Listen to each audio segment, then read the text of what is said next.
Sukup grain bin, the automatic irrigation.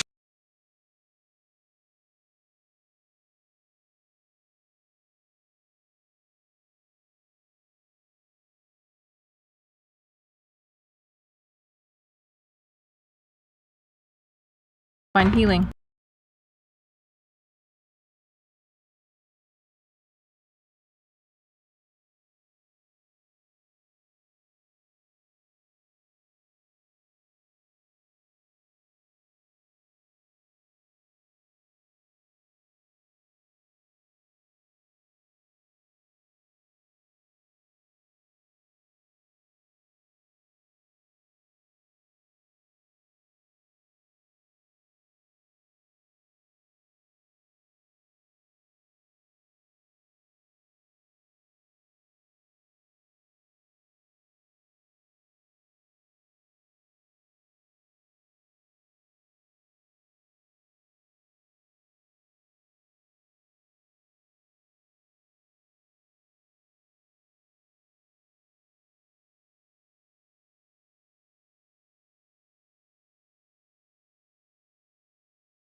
helping with production, the grain team assisting in developing a marketing plan, or many other services the Central Farmers Co-op and Fremar offer, they look forward to servicing and personalizing their patrons' farming operations. With locations across southeast South Dakota, for your farming purposes, make it Central Farmers Co-op and Fremar. Could you use some extra cash? Every Thursday night, we're hosting Chase the Pink Ace with a large jackpot and growing jackpot. I'm RF Bowie, the founder of Team Bowie Cares. 100% of the profits go to local cancer patients fighting their fight. You can get your tickets at any business inside Al's Oasis or online at chasethepinkace.org. Drawing is held every Thursday night at 8:08 p.m. at the Last Chance Saloon inside Al's Oasis. Thanks for caring. College is where ideas come to life, where you'll find your pack. And at Northern State University, you'll lead the pack. It's part of the Northern Experience, right here in Aberdeen, South Dakota.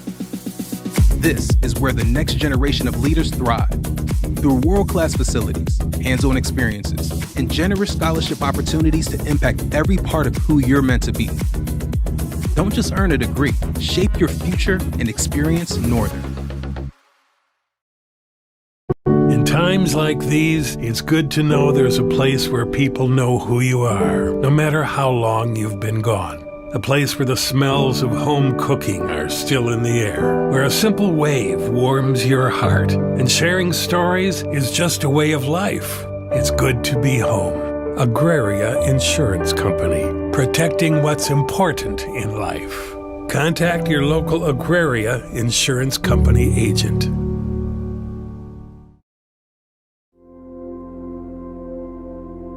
Agriculture is like no other business, which makes Farm Credit Services of America like no other lender. Owned by the farmers and ranchers we serve, our customers have a voice in how we work, a stake in what we do, and share in our success. Discover a lender that works for you at Farm Credit Services of America.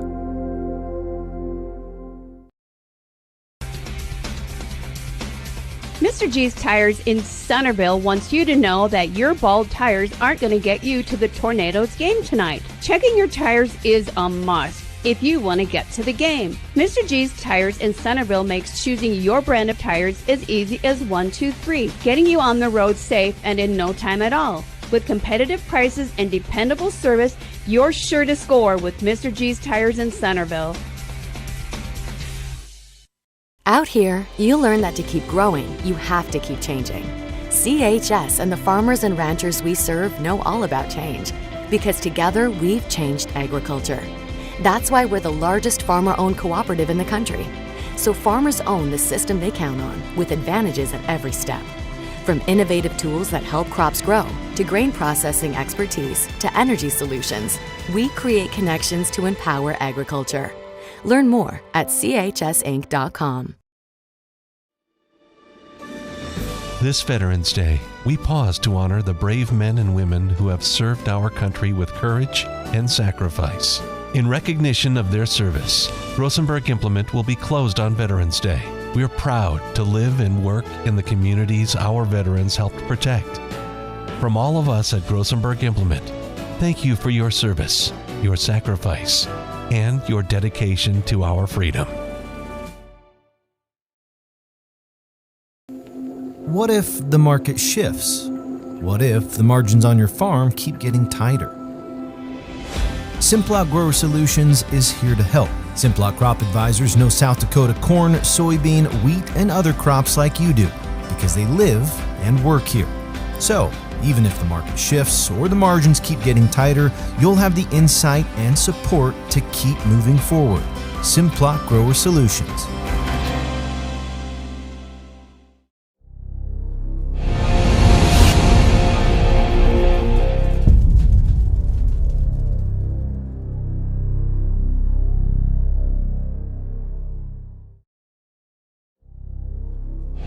At Knutson Masonry, they take pride in their work.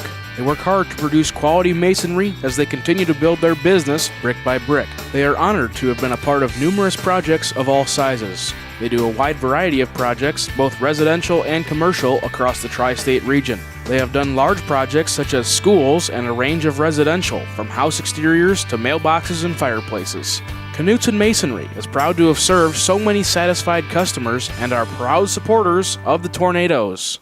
Pests don't wait, and neither should you. At Olson's Pest Technicians, we've been protecting homes and businesses for over 55 years. From bats in attics to rodents in walls, ants in kitchens, stubborn bedbug infestations, even swarms of mosquitoes. We've seen it all, and we handle it all. With expert technicians, ethical treatments, and service across South Dakota, Nebraska, and Iowa, you can count on Olson's to get the job done right. Contact us today at Olson's Pest Technicians. Family owned, community trusted. When it comes to advertising, reaching the right market while giving back to the school is just plain right. If you're looking for an effective method that reaches a large fan base at once, then here's your ticket with Live Ticket TV. With over 90 schools in the state of South Dakota, we can help you advertise locally with just your home team or reach the region. Plus, a portion of all sales go directly back to the school. Get a hold of Heath Nimke today, and let's get started in building your brand with Live Ticket TV. Fentanyl is a powerful synthetic opioid, up to 100 times stronger than morphine. Even a tiny amount can be deadly. It's often mixed with other drugs without your knowledge, increasing your risk of overdose. Protect yourself and your loved ones and avoid unknown substances. Stay informed, stay safe, and remember, one pill can kill. For more information on fentanyl prevention, visit your local health resource or speak to a healthcare professional today. All right, this message was brought to you by the Great Plains Travel Opioid Response, so that the people may live. This is what matters. This is beyond X's and O's. This is the difference mutual respect makes. This is what character looks like. This is what defines us in South Dakota. This is sportsmanship. School sports. It's not the outcome that matters most, but the way the games are played. This message presented by the South Dakota High School Activities Association and the South Dakota Interscholastic Athletic Administrators Association. Honesty. We try to be honest about everything, and if there's a problem, we try to fix it. We've kept the family name going for 75 years. I think that's something to be very proud of. I'm Mike Weeman from Weeman Land and Auction out of Marion, South Dakota. And my middle name is Earl. Okay, named 10 after seconds. my grandfather. And being an or after this is podcast. all about how 15. fast you are, I'll count down from 5 with my hand. And then I'm going to test some stuff, so try not to keep your head away if you get. That's okay. All right, here we go. 5 seconds. Hold pretty close. He'd be proud, I think. For healthier. Centerville High School basketball is on stream from Centerville Tornadoes Live on Live Ticket TV. Good evening and howdy again, everyone, along with our producer, Charlie Preen, Joe Van Gore from the Purple Gym at Centerville High School, as the Centerville girls and boys have their home openers. Of course, the Centerville girls did play. They are 1-0 on the season. We'll get you that result in just a moment. Their opponents tonight are the Canistota Hawks from the Corn Belt Conference. Canistota, a member of the Corn Belt Conference, was 5-17 last season, and they lost to Centerville last season in Canistota, 58-19. Their head coach is Tyler Schumacher, who's in his second year, a graduate of Dakota Wesleyan University, and assisted by J.C. Richardson. Coach Schumacher telling me before the game that Ellie Becker, a senior forward, Emma Sandman, a senior guard, and Allison Lieber, a senior guard, will be the leaders for Canistota this year. Before we go any further, the JV game for the girls was won by Centerville over Canistota, 38-17. Of course, about 15 or 20 minutes after the girls' game, the Centerville boys will open up their season at home in non-conference action against the Canistota Hawks, and we'll try to get you the JV boys score before that game happens. Again, about 15 or 20 minutes after the girls' varsity game.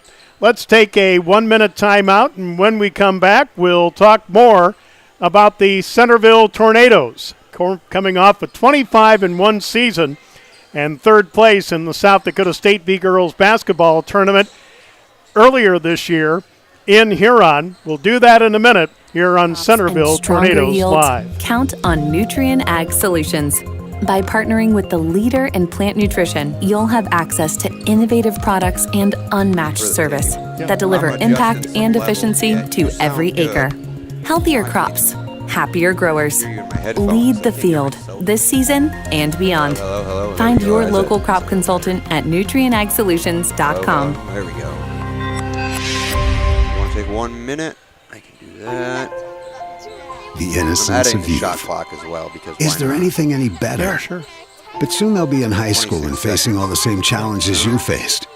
How to make friends, how to fit in, how to be cool. We want our children to have everything they'll need to live fulfilling and productive lives.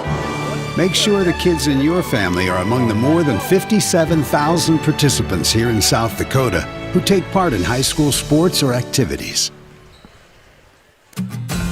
Each day brings the opportunity to make a difference, to follow through with integrity, to solve challenges through innovative thinking, and to bring the technical know-how needed to get the job done. At Wilbur Ellis, this is how we work, standing side by side as local experts who partner with the stewards of the land. We do it together. That's the power of we.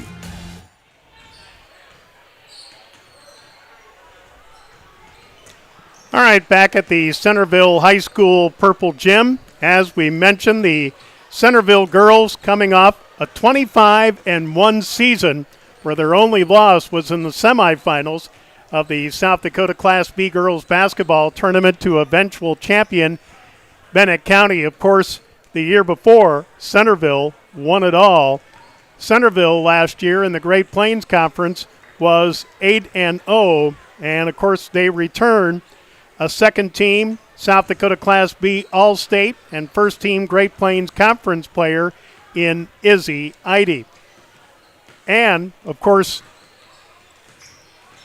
with 3 starters graduating from last year's team that went 25-1, Izzy will be certainly one of the leaders for the Centerville girls team this year.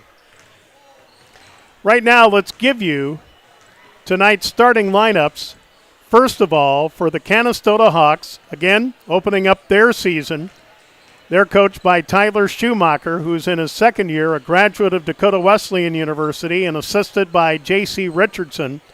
At a forward, Ellie Becker, a 5'9 senior, and a 4-guard set of Rue Atchison, a 5'6 freshman, Emma Sandman, a 5'9 senior, Clara Remical, a 5'3 sophomore, and Allison Lieber, a 5'9 senior. Expect to see Haley McGregor, a 5'10 sophomore, and Jylyn Shrivers, a 5'3 senior. Canistota in their road black, trimmed out in orange and in white. For the Centerville Tornadoes, at a forward, Tessa Eide, a 5'8 senior. The other forward, Haley Childress, a 5'8 senior. And the 3-guard set of Lydia Austin, a 5'5 junior, Brea Austin, a 5'5 junior, and Izzy Eide, a 5'9 sophomore. Expect to see Peyton Hansen, a 5'7 freshman, Ella Reuter, a 5'5 junior, and Ashlyn Hagena, a 5'11 sophomore, off the bench first for Centerville. Centerville in their home whites, trimmed out in purple and in gold, are officials in this evening's game. That for the doubleheader as well, Matt Heeb, Thomas Hoglid, and Patrick Spellmeyer. So we'll be back to tip off the home schedule for Centerville after you hear and see this on Centerville Tornadoes Live. In the market for a new irrigator? Automatic Irrigation in Centerville has you covered. Offering Zimatic irrigators to help you get water to the fields. They tackle all brands when it comes to repairs. Also repairing and selling soak-up grain bins to complete the automatic irrigation game for a touchdown. Go Tornadoes! Yeah, keep playing spots. When life gets hard and our thoughts get too much to bear, keep playing finding the spots. resiliency within us can help us find healing. The 988 Suicide and Crisis Lifeline provides 24/7 free support for anyone in suicidal distress or emotional crisis. All texts and calls are anonymous and connect you to local resources that uphold cultural values and pave the way to healing. Find the strength within you. Find the strength within our culture. Reach out if you need help today.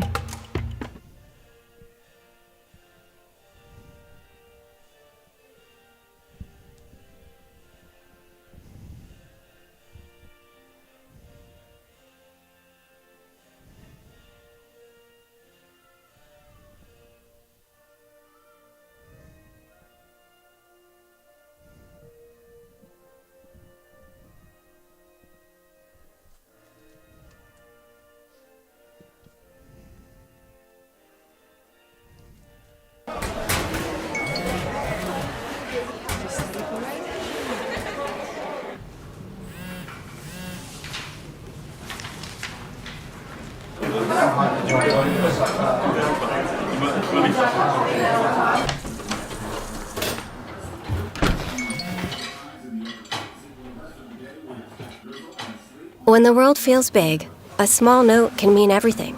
Find mental health support at sdbehavioralhealth.gov.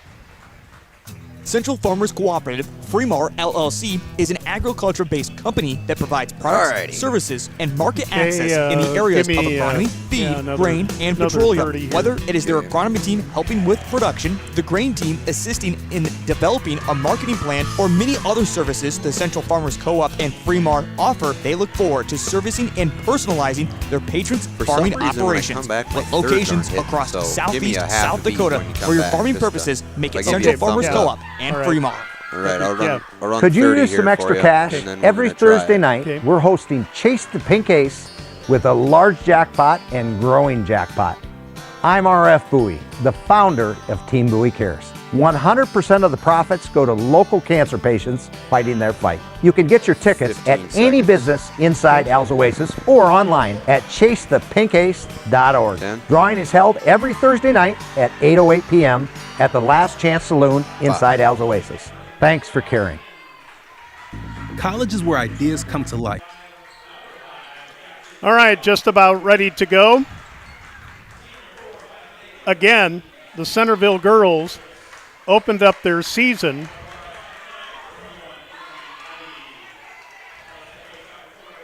last Friday as they defeated Parker Marion 59-20. Of course, Parker Marion is now a Class A school. Marion was in the co-op with Freeman Academy in Class B.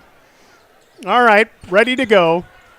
Jumping center for Canistota will be 5'9" senior Ellie Becker, and Izzy Eide, the 5'9" sophomore, will start the season in the center jump circle for Centerville, and the tap is controlled by Canistota, moving right to left as you're seeing it and hearing it here on Centerville Tornadoes Live as the Tornadoes come out in man-to-man. And here's the steal. Brea Austin up ahead to Izzy Eide with the left hand, a little strong, knocked off the floor by Centerville's Haley Childress. It'll belong to Canistota. Full court pressure by the Tornadoes.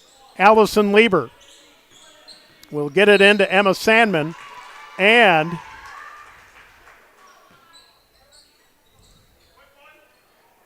a foul, our first foul of the game on Lydia Austin. That's her first, and the first team foul this quarter on Centerville.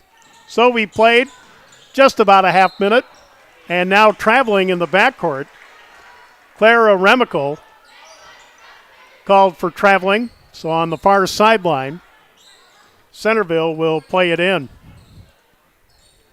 And from the far sideline, Lydia Austin will do the honors. Canistota starting off in a zone. Here's Eide running in the lane. Jumper no good. She's 0 for 2 from the floor, and the rebound to Becker. Up ahead to Sandman to the left baseline, cut off. Now the ball knocked away, taken by Lydia Austin, and there's a Canistota foul on the floor. The foul on Emma Sandman, that's her first, and the first this quarter on the Hawks. So still no score. We played 45 seconds. As the inbounds pass, we'll go to Brea Austin. Austin to Eide. Out front to Brea Austin. Down low on the right side of the lane to Haley Childress. Here's a three by Izzy Eide that's no good. And, of course, she shot a ton of threes for the Tornadoes last year. The ball off the floor, and it'll belong to Centerville with a new shot clock. Yeah, Joe, there'll be a point this year at some point where a lot of those three-pointers start to fall early in the season. Don't expect to see them fall right away, but she's going to get there at some point in this game. Yeah, no doubt. Eide on the left. Eide driving in the lane, lost the handle on the ball. It's knocked off the floor. Izzy says it's Centerville's ball, and it is. She was battling with Allison Lieber on the ball that got loose.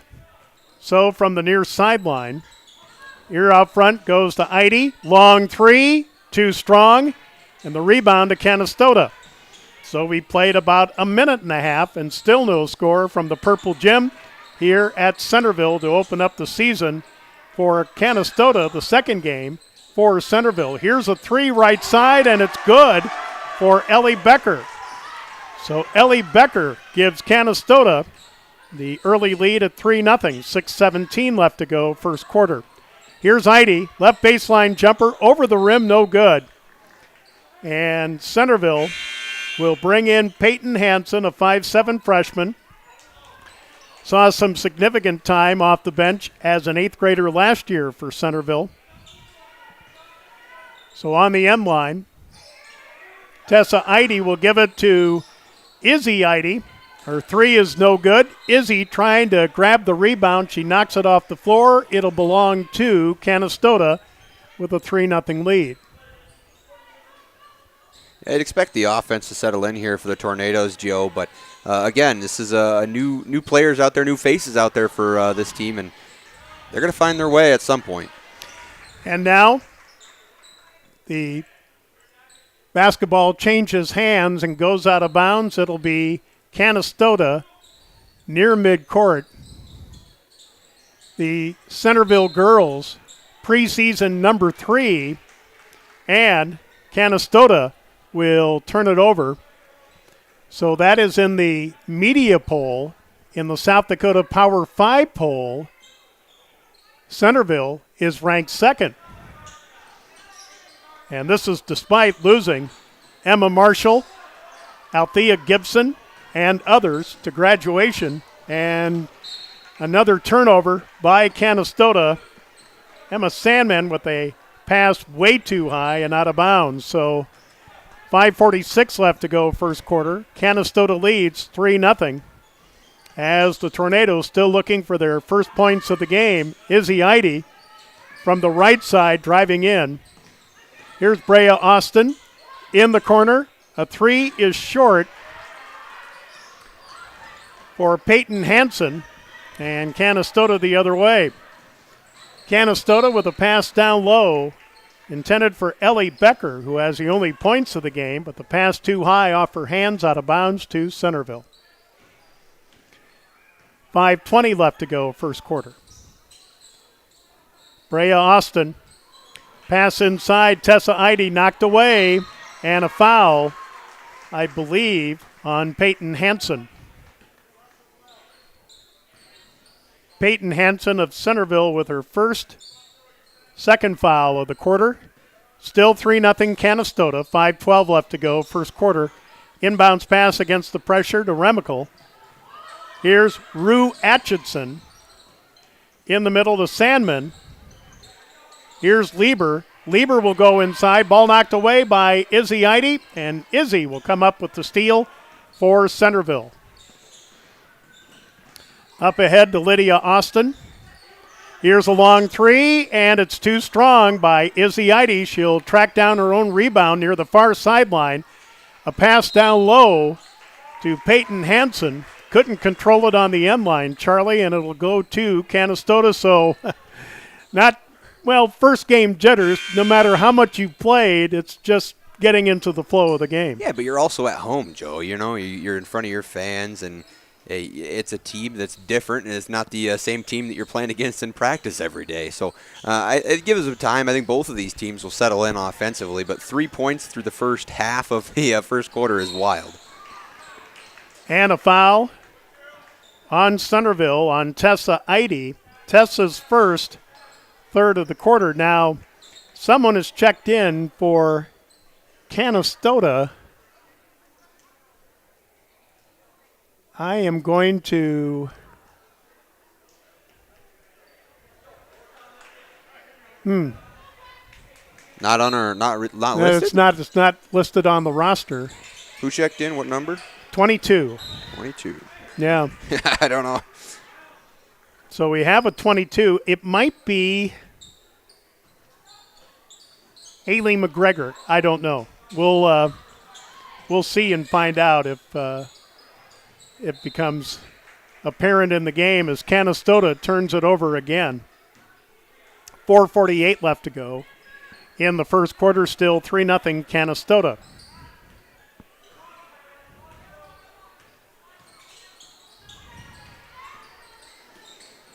Here's Brea Austin outside the arc driving in. One-handed jumper is good. And Brea Austin scores the first points of this home opener for Centerville, and it's 3-2 Canistota coming up on the midway point of the first quarter. Out front, Clara Remical. Ball knocked loose, taken away by Lydia Austin. To Brea Austin to Izzy Eide, and Izzy with the left hand. The layup is good. So 4 straight by Centerville. They have their first lead. In the home part of the schedule, 4-3 over Canistota. And another foul or a timeout. 30-second timeout to Canistota, and we'll take it with them. 4:03 left to go in the first quarter. Centerville 4, Canistota 3 on Centerville Tornadoes Live. Where you'll find your pack. And at Northern State University, you'll lead the pack. It's part of the Northern Experience, right here in Aberdeen, South Dakota. This is where the next generation of leaders thrive. Through world-class facilities, hands-on experiences, and generous scholarship opportunities to impact every part of who you're meant to be. Don't just earn a degree, shape your future and experience Northern.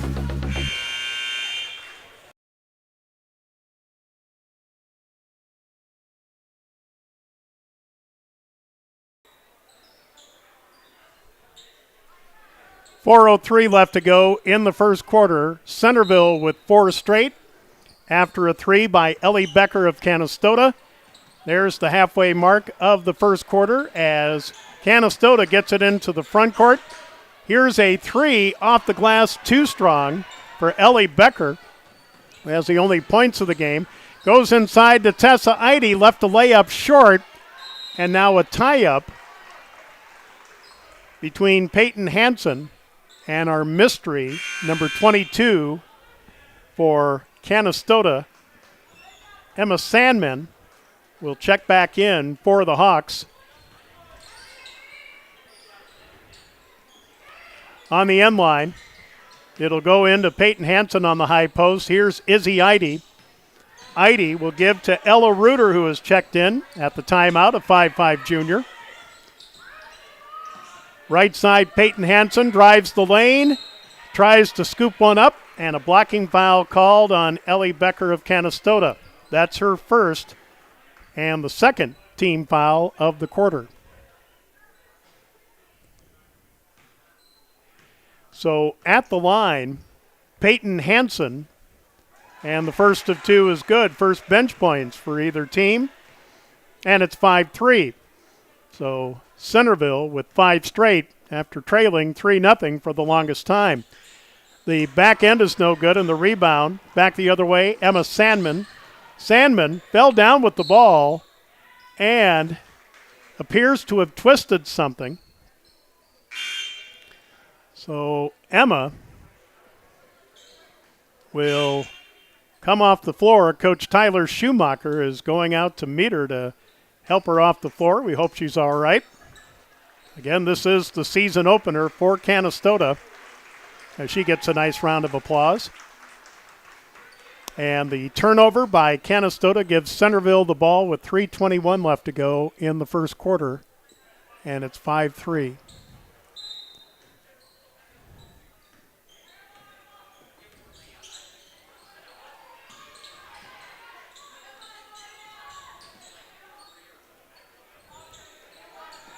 Again, Centerville working around the zone, and here's a travel in the lane on Peyton Hansen.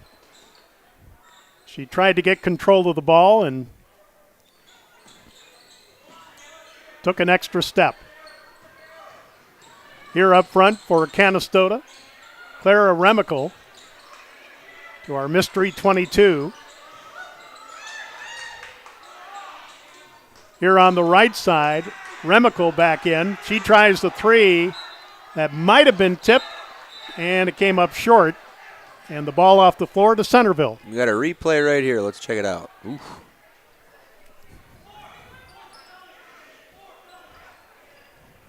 No, they will give the ball to Canistota underneath their own basket. Inbounds pass to Atchison. Knocked off the floor by Peyton Hansen, who's been very active on defense so far for Centerville.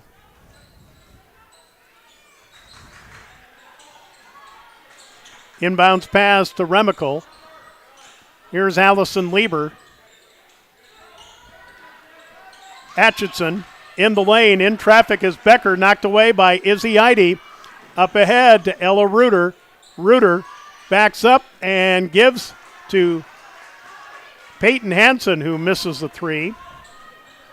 And it's still 5-3 in favor of Centerville. Here's a steal by Izzy Eide. She has Lieber to beat, and the layup is good. Izzy Eide with 4, and it's 7-3, a 7-0 run by Centerville. 2:09 left to go first quarter. And a steal by Brea Austin. Up ahead to Ella Reuter. Here left side, Izzy Eide with a 3, and it's good. Yeah, you knew, Joe, that it wasn't going to be like this the entire game. The offensive explosion may be happening here, but 10 unanswered points for Centerville. That's right, and 7 for Izzy Eide. And it's 10-3, and a foul on Centerville, their 4th of the quarter.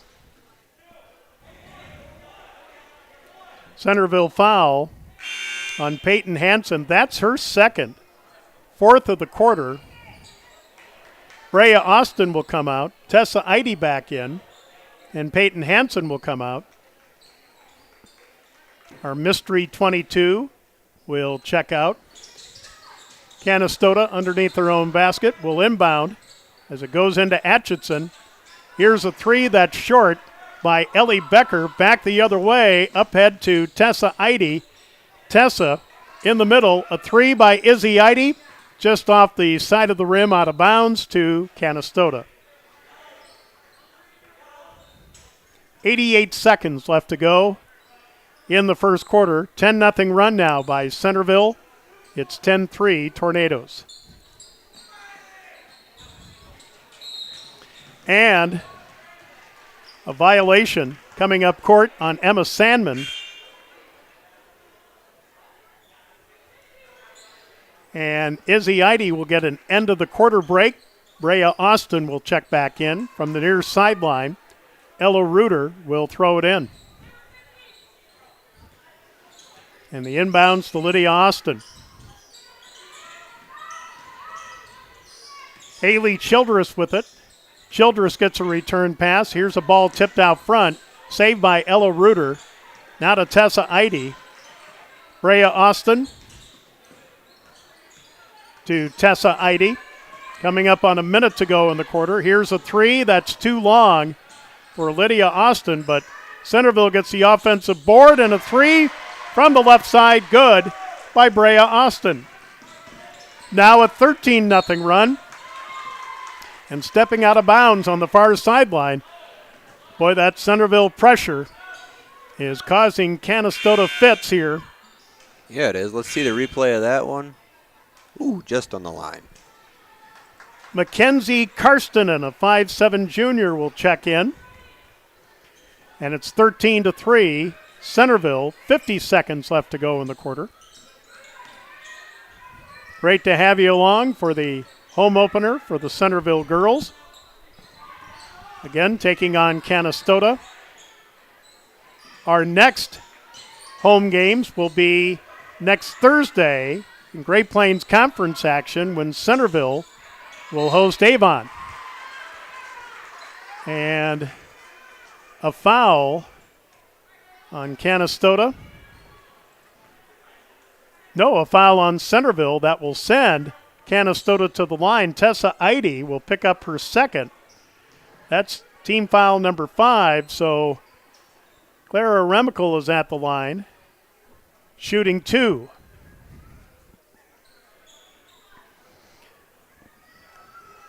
So Canistota with a chance to break this 13-0 run by Centerville, and the first of 2 no good.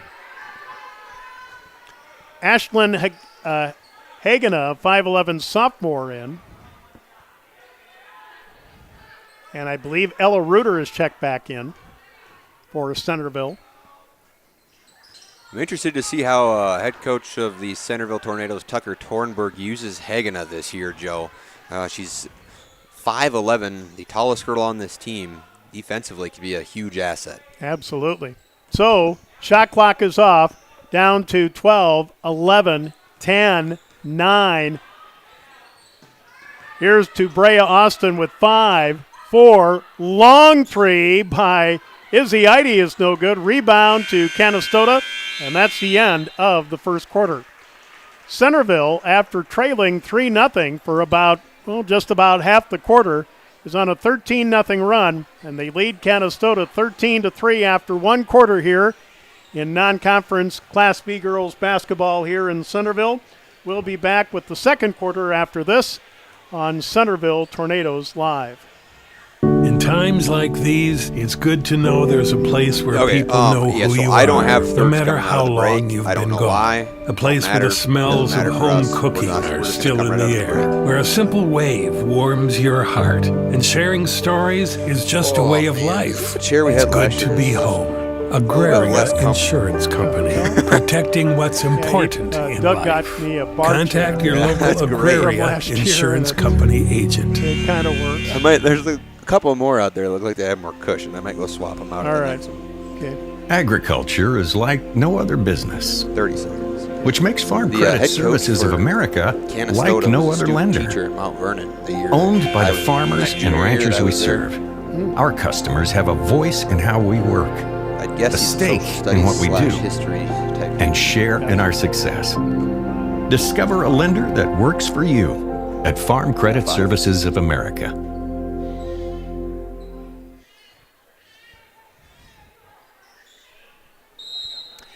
With Charlie Preen, Joe Van Gore from the Purple Gym at Centerville High School. Quarter number 2, Canistota has the ball, but Centerville on a 13-0 run after trailing 3-0. Here's a quick shot, misses everything off the glass by Canistota, and a rebound to Centerville, but a tie-up. It'll go to Centerville because Canistota started the second quarter with the basketball.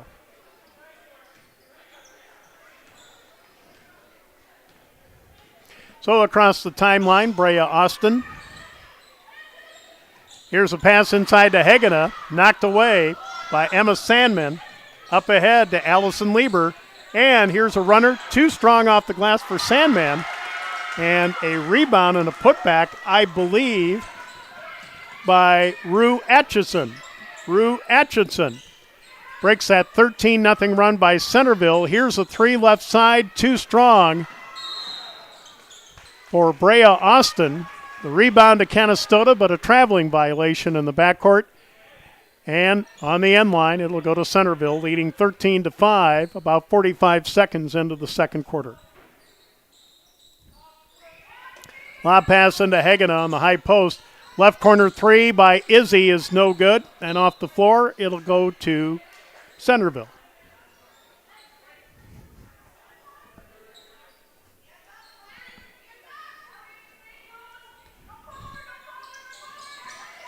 On the end line, it goes into Hagenah, and the shot off the glass just a little bit too strong. It wouldn't come down into the net. Back the other way, Centerville or Canistota trailing 13-5. Again, their biggest deficit was 12. Here is a putback up and good by Atchison, and Tucker Tornberg will take a 30-second timeout to talk it over. 6:46 left to go before halftime. It is Centerville 13 and Canistota 7 here on Centerville Tornadoes Live. Mr. G's Tires in Centerville wants you to know that your bald tires aren't going to get you to the Tornadoes game tonight. Checking your tires is a must if you want to get to the game. Mr. G's Tires in Centerville makes choosing your brand of tires as easy as 1, 2, 3, getting you on the road safe and in no time at all. With competitive prices and dependable service, you're sure to score with Mr. G's Tires in Centerville.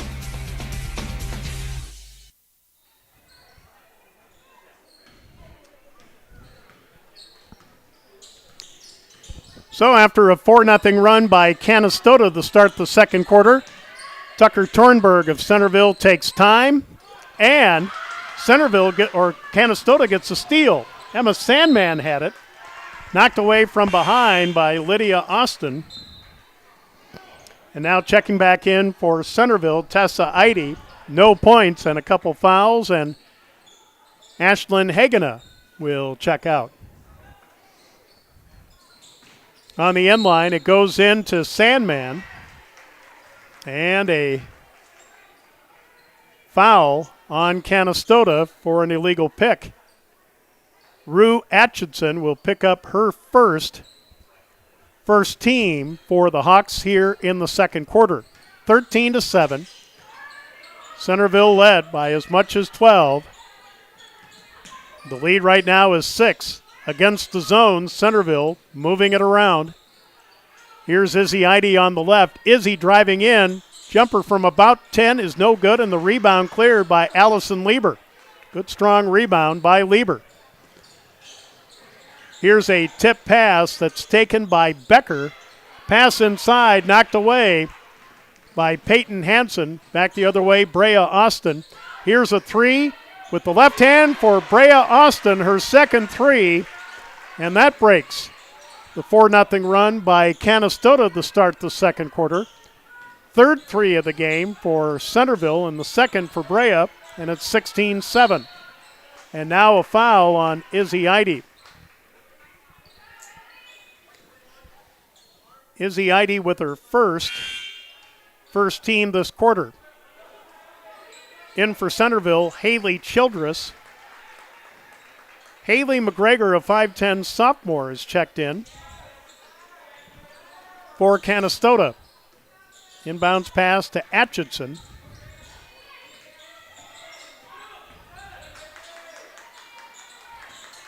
And the ball knocked away. Centerville with a steal up ahead to Tessa Eide. She was double teamed going to the basket, and one of the Hawks guarding her knocked it out of bounds. It'll belong to Centerville on the end line with about 4 seconds off the shot clock. Inbounds to Tessa Eide, hands off to Brea Austin. Inside the ring, the jumper too strong. Offensive rebound to Haley Childress. Here's a three right side. And no good by Lydia Austin. Centerville comes up with it. Here on the baseline, Tessa Eide to Childress. Out front to Izzy. Izzy Eide will give it right side on the line. Jumper for two by Haley Childress. Haley Childress is the third Centerville starter to score. Izzy Eide with a steal and a foul by Emma Sandman of Canistota, her second team this quarter. 4:43 left in the half. Don't forget the boys game coming up about 15 or 20 minutes after this one. Allison Lieber has checked back in. And coming out, Emma Sandman, who's picked up 2 fouls. And telling Coach Schumacher she was, well, kind of yanked from behind by Izzy Eide. Tessa Eide, pass inside to Childress, knocked away. Canistota the other way. Remical will go down low to McGregor. McGregor foul going to the basket by Haley Childress. That is her first and the second team this quarter. At the line, McGregor with a chance to get into the scorebook and the first reserve to score for Canistota in the game. First of two, no good. Canistota now 0 of 3 from the line, and it's 18-7 Centerville over Canistota coming up on the midway point of the second quarter. Second one on the way, no good, and the rebound cleared by Childress. Up ahead to Lydia Austin. To Izzy Eide. Brea Austin. Izzy with it on the left. Again, Centerville moving it around. The matchup zone by Canistota, a three. That's an air ball by Brea Austin. Saved from going off the floor by Izzy Eide, but Canistota comes up with it. Rue Atchison to Clara Remical. Puts up a shot from the left side of the lane that misses the mark. And Centerville has it with under 4 to go in the first half. Three from the corner, good by Tessa Eide. She is the fourth Centerville starter to score, and that is number 4 for Centerville, leading 21-7. Yeah, Izzy Eide, Charlie, had some trouble getting it in, but she had 7 points, including a 3 in the first quarter, and now the rest of her teammates are picking her up as Centerville commits another foul. Yeah, Joe, I think they might have settled in a little bit to this home crowd, and hey, new faces out here. These girls are putting the ball in a hole a little bit more often, at least. It's good to see. Substitutions in for Centerville, 3 as a matter of fact. 3:20 left to go in the half. On the end line, Canistota will play it in. Shot off the glass from the right side, good by Allison Lieber. She is the third Canistota starter to score, and it's 21-9. 3:10 left to go in the half.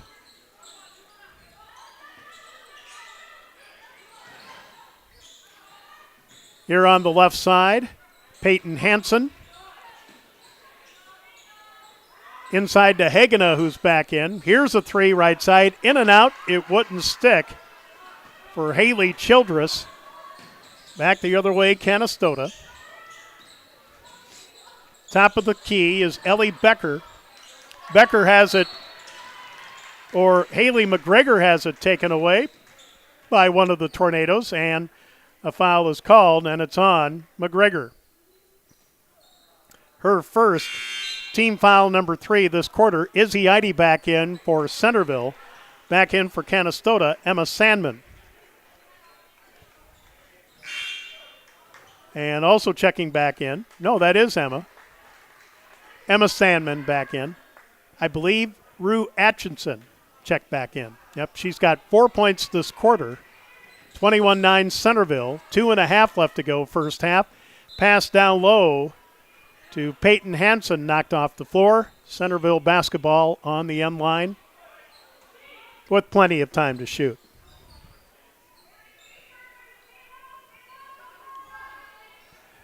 It goes into Hagena. Peyton Hansen down low to Izzy Eide. Ball knocked away. Izzy trying to help the officials, says it's ours, but it's not. It's Canistota's.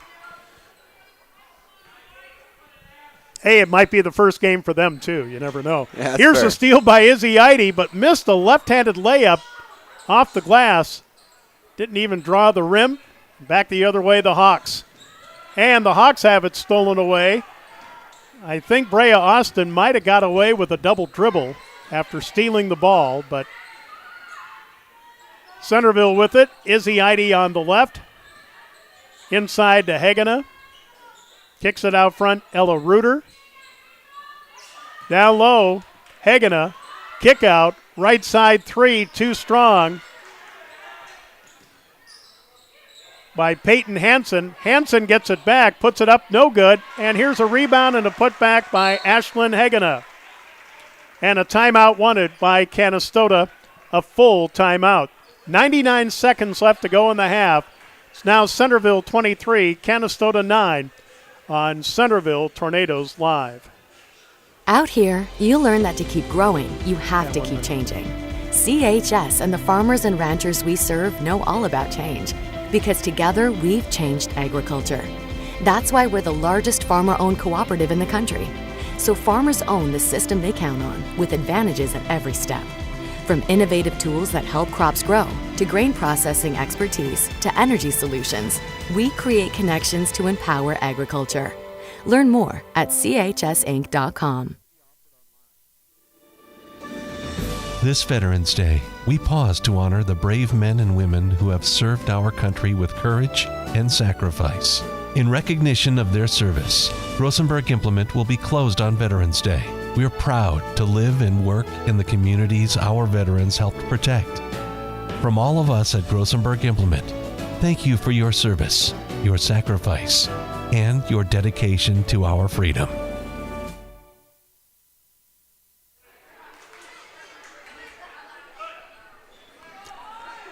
So second time out of the first half by Canistota. Tornadoes leading 23-9. So Centerville currently on a 7-2 run after Canistota drew to within 13-7. It was 13-3 after one quarter, so that 13-7 score happened early in the second quarter, and now ball is loose but taken by Canistota in the front court. Allison Lieber, ball knocked away. It's off the floor, last touched by Clara Remical of Canistota. It'll belong to Centerville on the far sideline with 1:29 left in the half. Tornadoes lead 23-9. Yeah, there's the beauty of instant replay. Yep. Here, left wide open for a three. Too strong for Peyton Hansen. Rebound tapped out to Brea Austin. Brea gets a return pass from Lydia Austin. Here's a three right side that's no good by Izzy Eide. Inside, Peyton Hansen has it, puts it up, and is fouled. And the foul on Haley McGregor. That is her second, fourth team foul this quarter. And at the line, Peyton Hansen, who's 1 out of 2. First of 2 is good. Centerville will bring in Mackenzie Karstensen, who saw action back in the first quarter. Ellie Becker is back in for Canistota. 24-9. Peyton's second free throw is good. She's 3 out of 4 from the line. Those 3 points off the bench. 5 points off the Centerville bench now. It's 25-9. And Canistota just a victim of unforced errors and also turnovers against the Centerville pressure. Now under a minute to go in the half. And I promise, folks, we will find out who our mystery number 22 is coming up at halftime. Here's a pass in the lane to Peyton Hansen. Tried to go down low to Izzy Eide, but stolen away by Becker of Canistota. Now 35 seconds left in the half, about a 4-second difference. And now an offensive foul on Rue Atchison. That is her second, 5th team. No free throws will be shot because it is a team control foul, offensive foul, if you will. They're trying to replace the terminology for They are. I like so to many use things. the textbook definition of that, Joe. Yeah. So shot clock is off. Centerville leading 25-9. We'll have a lead at the half. Here is Brea Austin. Pass down low to Peyton Hansen. Couldn't handle it. Taken away by Becker. And a foul on Centerville with 5.3 left to go in the half. And the foul on Peyton Hansen, which is her third, 4th team this quarter. And checking back in will be Ella Reuter. Full court pressure. Inbounds pass will go to Sandman with 2 one. Long shot was online, but no good by Emma Sandman, and we're at halftime. It's Centerville 25 and Canistota 9 in the home opener for Centerville and the season opener for Canistota. Charlie and I will be back with halftime after you see and hear this on Centerville Tornadoes Live. What if the market shifts? What if the margins on your farm keep getting tighter? Simplot Grower Solutions is here to help. Simplot Crop Advisors know South Dakota corn, soybean, wheat, and other crops like you do because they live and work here. So, even if the market shifts or the margins keep getting tighter, you'll have the insight and support to keep moving forward. Simplot Grower Solutions.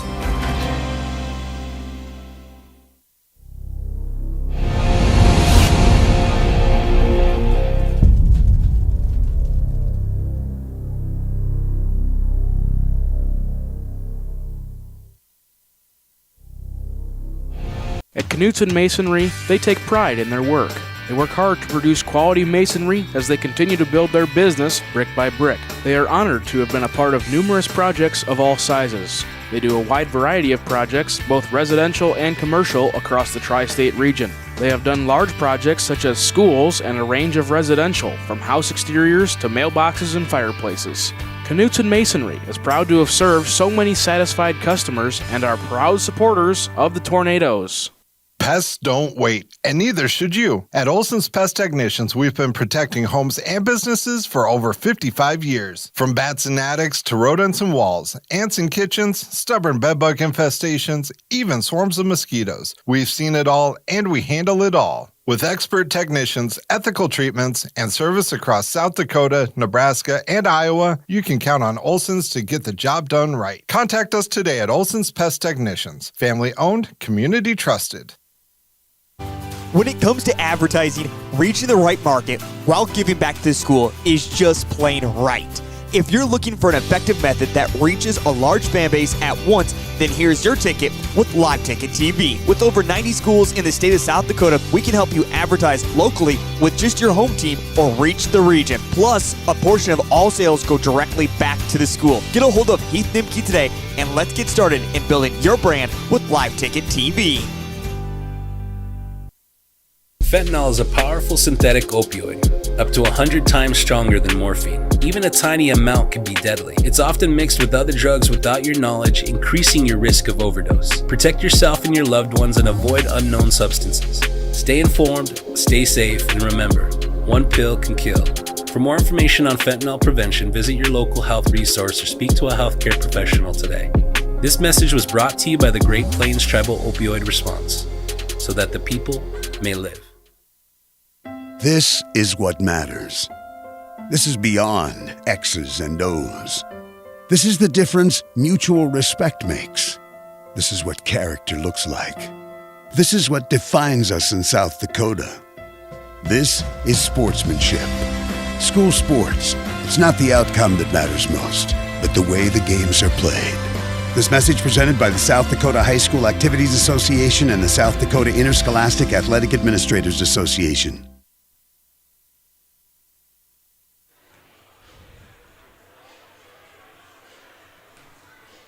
Back at the Centerville High School Purple Gym.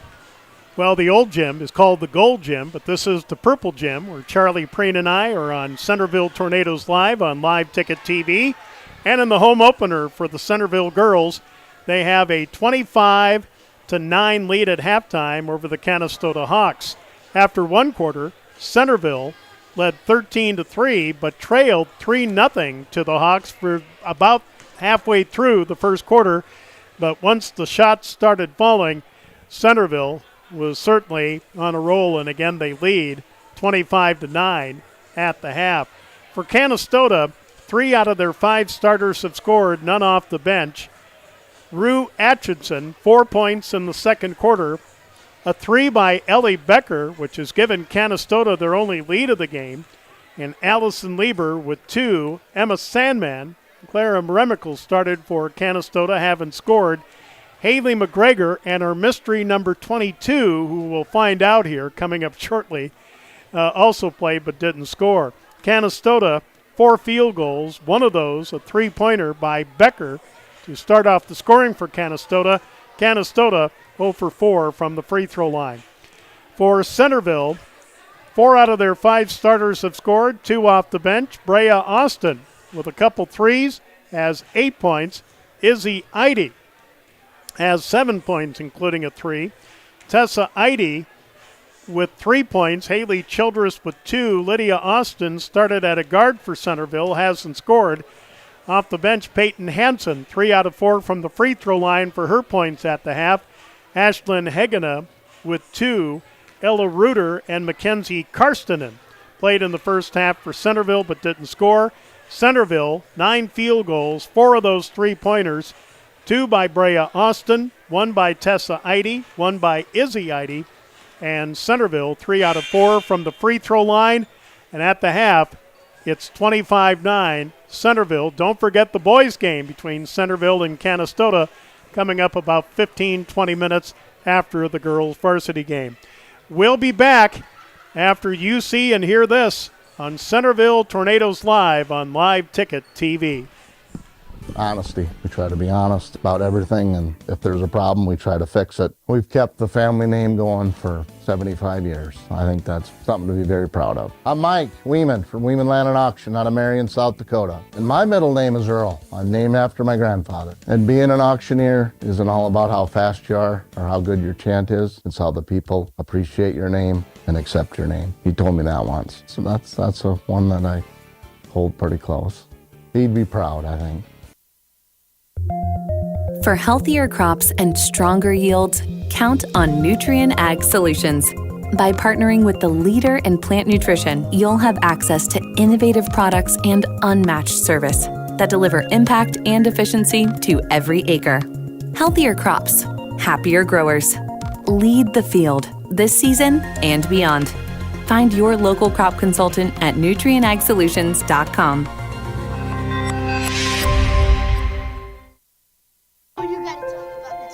The innocence of youth. Is there anything any better?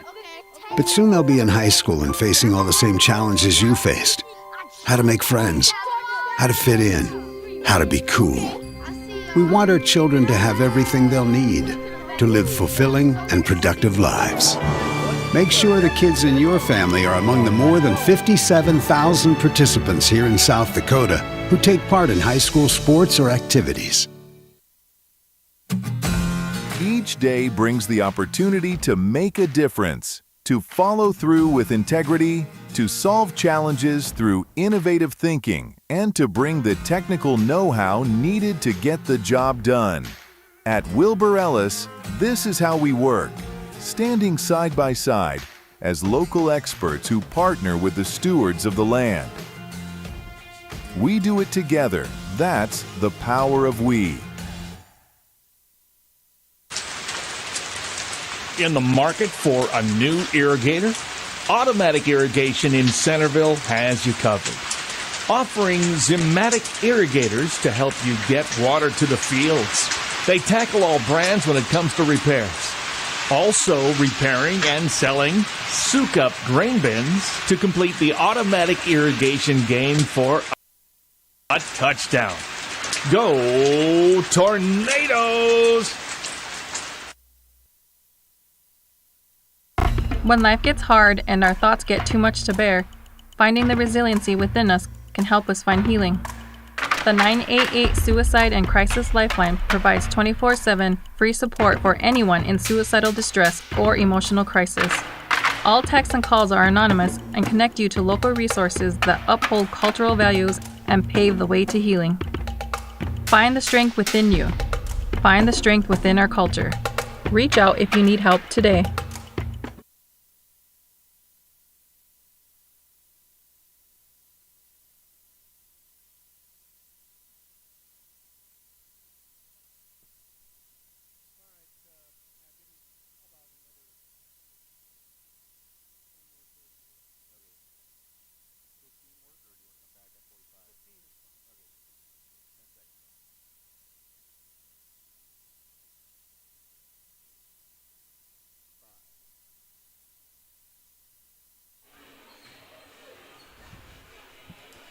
All right, just about ready to start the third quarter. Again, Centerville 1-0 on the season. In their home opener leads Canistota 25-9. And Charlie, the mystery has been solved. Our mystery 22 was given to me by Coach Tyler Schumacher is 35, but 22 is 5'3" senior Jylyn Shrivers. So she did play in the first half, and I believe she came in the second quarter. So like we said, the mystery has been solved, and all is right with the world again. But Centerville, again, slow start offensively. But again, once the shots started falling for Izzy Eide, everybody else has followed along, like Brea Austin. Again, Izzy with 7 points at the half. Brea Austin with 8. Again, leading Canistota, Rue Atchison with 4, all in the second quarter. And Canistota will have the ball to start the third quarter. And they will throw it away. They've got to be more than double digits in turnovers in this game as Centerville takes it away. And a ball that was kicked by the Hawks will belong to Centerville on the end line. Here's a lob pass into Tessa Eide. Both teams with their same starting 5. Here's a pass inside to Izzy Eide, and she is fouled from behind on the floor. The foul on Allison Lieber will be her first team foul this quarter. Inbounds pass to Tessa Eide on the high post on the right. Here's Lydia Austin in the lane. Tried to get it down low to Haley Childress. Tessa Eide, Haley Childress, Lydia Austin, Brea Austin, Izzy Eide for Centerville. Ellie Becker, Rue Atchison, Emma Sandman, Clara Remical, and Allison Lieber on the floor for Center of Canistota to start the third quarter. Here's a shot too strong for Emma Sandman off the back end. Here comes Izzy Eide. Out front, Tessa Eide. Izzy for a 3, left side, and it's good. Izzy Eide, the first player for either team in double figures with 10, 2 threes on the night now, and it's 28-9. And here's a foul on Centerville. Yeah, Joe, Izzy Eide, a player that I think Centerville kind of looks up to as one of their better shooters, obviously. But once her shots start falling down, well, hey, let's get a little bit more comfortable. Our shots are going to fall too now, right? Right.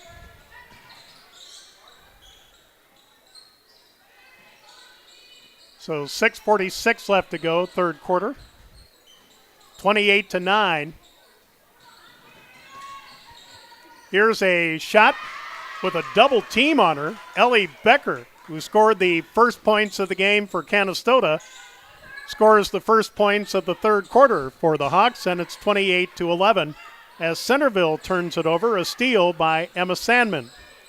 Emma driving in. Here's a 3 on the way that's short by Ellie Becker off the floor.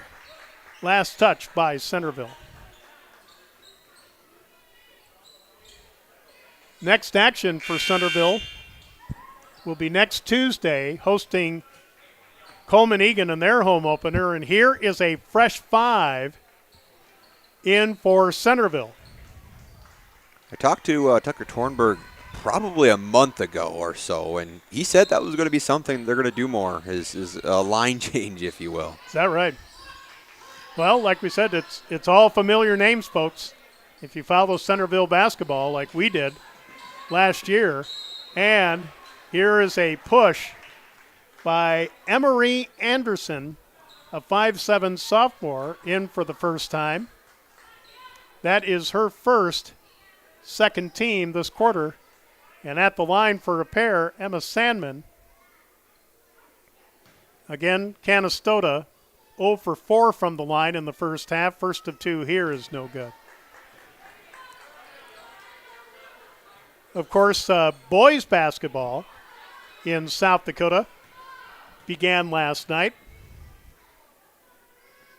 Second free throw, no good. And the battle for the rebound comes to Remical for Canistota. And wide open underneath, short shot good by Allison Lieber. She has 4 points, and it's 28-13 Centerville, 5:50 left to go, third quarter.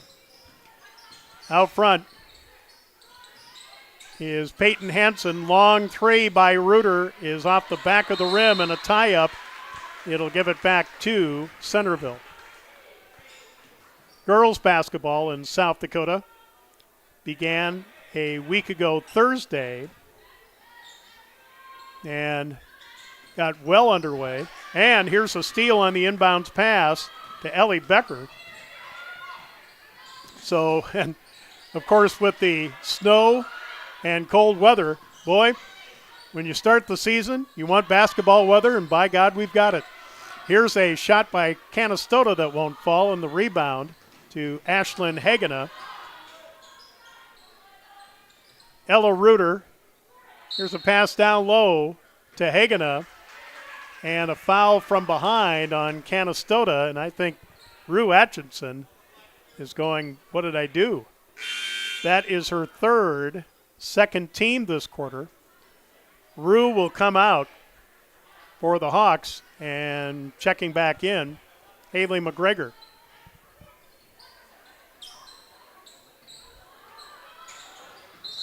And 5 seconds. Nope, timeout just before 5 seconds. 30-second timeout to Centerville just before a 5-second violation. 5:10 left to go, third quarter. Centerville 28 and Canistota 13 on Centerville Tornadoes Live.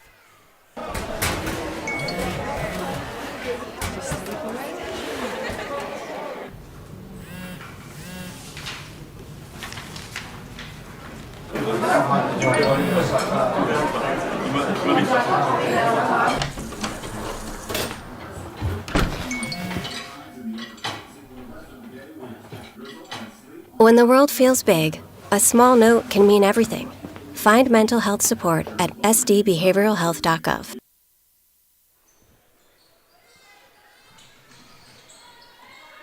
All right. 30-second timeout to Centerville. They're down to 3 fulls. As here's a three by Reuter, left side, good. Ella Reuter with the second three of the quarter for Centerville, 31-13. Under 5 minutes to go in the third quarter. For Canistota in the front court, Ellie Becker driving. Oh, here's an illegal screen on Clara Remical. That is her first, third team this quarter. 4:43 left to go in the quarter. 31-13, and Charlie, here comes that line change. We didn't see it in the first half, but now here for the second time we're seeing a line change. And a shot from the left side, no good by Centerville from 3. Back the other way, Becker for Canistota. Down low, double teamed is Sandman. Here's a drive and a basket, good by Ellie Becker. 4 points in the quarter, 7 in the game. Centerville foul on Peyton Hansen, which is her fourth. And third team foul this quarter. And the original starting 5 back in for Centerville.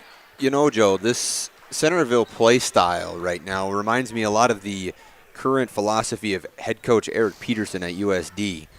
Press, a lot of substitutions in number. Yep.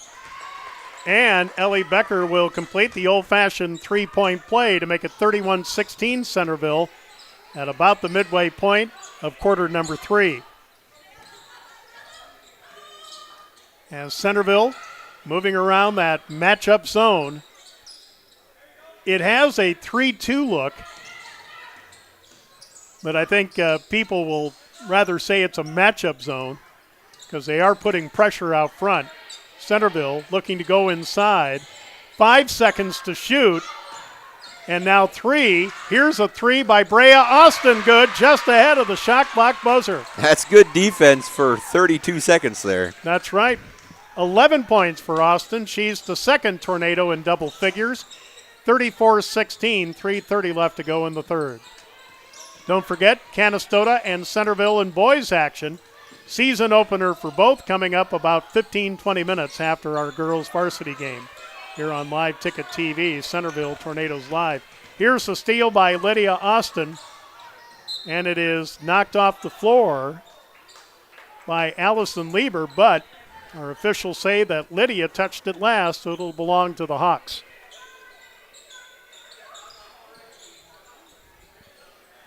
So from the near sideline, Ellie Becker calls for the break. Gets it in to Remical. Driving in is Sandman.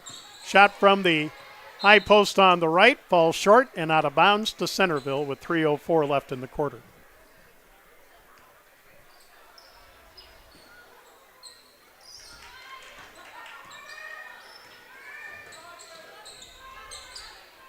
Here in the lane, Tessa Eide. Coming out, Haley Childress. Izzy Eide in the right corner. Quick passing by Centerville. Brea Austin to Lydia Austin. Brea for an open three, too strong. Saved from going off the floor by Tessa Eide, and she manages to knock it off Clara Remical of Canistota. And now, correctly identified, Jylynn Shrivers, the 5'3 senior who played in the first half, wearing number 22 now, and not number 35, as Coach Schumacher said, is back in for Canistota.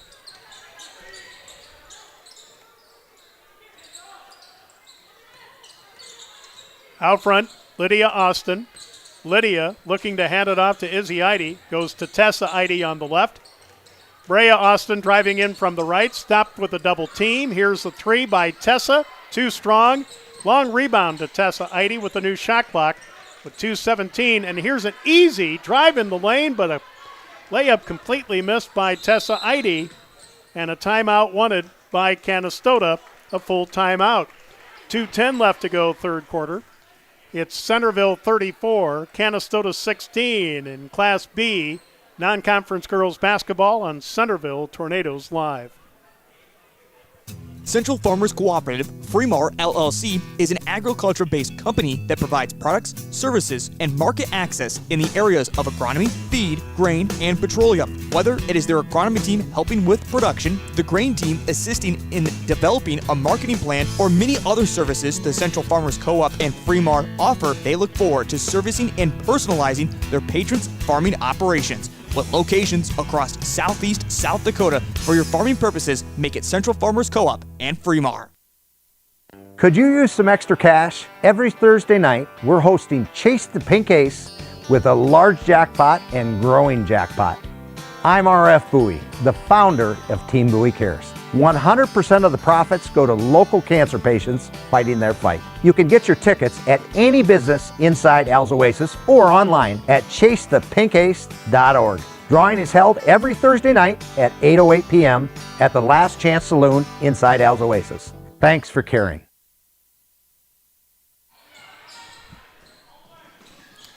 All right, after a Canistota full timeout, they're down to a full and a 30 for timeouts. 34-16 Centerville, 2 minutes to go, third quarter. Hawks trying to get something going. Here's Shrivers with it out front. Shrivers will get it down low, driving in the lane, but traveling Ellie Becker.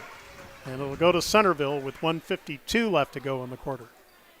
And the Tornadoes leading 34-16. Izzy Eide with it. Izzy with 10, one of two Tornadoes in double figures. Brea Austin, 3 threes, has 11. Here is Lydia Austin on the left. Out front to Brea, to Lydia Austin on the left. In the lane to Izzy Eide, in traffic. Left block, jumper no good. Rebound Tessa Eide, but had it knocked away in a steal by Allison Lieber. So the Hawks come the other way. Coming up on a minute to go in the third, but the Hawks turn it over. Rue Atchison will check back in. Clara Remical out. Emma Sandman back in for Canistota. And Haley McGregor, who snuck in when we weren't looking, will come out for Canistota. Again, Centerville will host Avon in a Great Plains Conference doubleheader next Thursday here on Centerville Tornadoes Live, with the girls' game at 6:15, the boys' game to follow. Here down low, Tessa Eide with the right hand, a little baby hook is good. She's got 5, and it's 36-16, 47 seconds left in the quarter. Sandman with it for Canistota, hands it off to Lieber. Lieber moving in from the left. Lieber off the glass, no good. A foul on Tessa Eide, and that's Tessa's 4th. That is 2 players for Centerville with 4 fouls apiece. That is Tessa's 4th of the quarter. And at the line, Allison Lieber. First time at the free throw line. High arching free throw, no good. And Ashlyn Hagena will come in for Tessa Eide, who had a second quarter 3 and a third quarter bucket for 5 points. But she and Peyton Hansen, each with 4 fouls. Second free throw, no good. 1 out of 5 from the line is Canistota. So maybe a couple tenths of a second difference between the game clock and the shot clock, but Centerville with Hagena, the ball taken away by Shrivers. So now the shot clock off, and here's a foul at midcourt by Brea Austin. Her second, 5th team. Canistota will be at the line to shoot 2 with 19.3 left to go. Great job, Joe. And Emma Sandman, who is 0 for 2, hasn't scored. Trying to get on the board with a free throw. And the first of 2, no good. 19.3 left to go in the quarter. 36-16. Centerville over Canistota. Home opener for the Tornadoes, who are 1-0. Preseason number 3 in one poll. Preseason number 2 in Class B in another. And now, shot clock off. Centerville will go for 1. Out front, Brea Austin. Brea with 6, 5, 4. Right side, Lydia Austin trying for a drive. She travels. It'll go to Canistota. We'll have to get a shot off with 1.8 left to go in the quarter from the far side in their backcourt. Becker to throw it in. Becker will get it in to Sandman, and not quite sure if that was a pass or a shot, but nonetheless, the third quarter is over. Centerville 36 and Canistota 16, heading into the final 8 minutes here on Centerville Tornadoes Live. College is where ideas come to life, where you'll find your pack. And at Northern State University, you'll lead the pack. It's part of the Northern Experience, right here in Aberdeen, South Dakota. This is where the next generation of leaders thrive. Through world-class facilities, hands-on experiences, and generous scholarship opportunities to impact every part of who you're meant to be. Don't just earn a degree, shape your future and experience Northern. In times like these, it's good to know there's a place where people know who you are, no matter how long you've been gone. A place where the smells of home cooking are still in the air, where a simple wave warms your heart, and sharing stories is just a way of life. It's good to be home. Agraria Insurance Company, protecting what's important in life. Contact your local Agraria Insurance Company agent.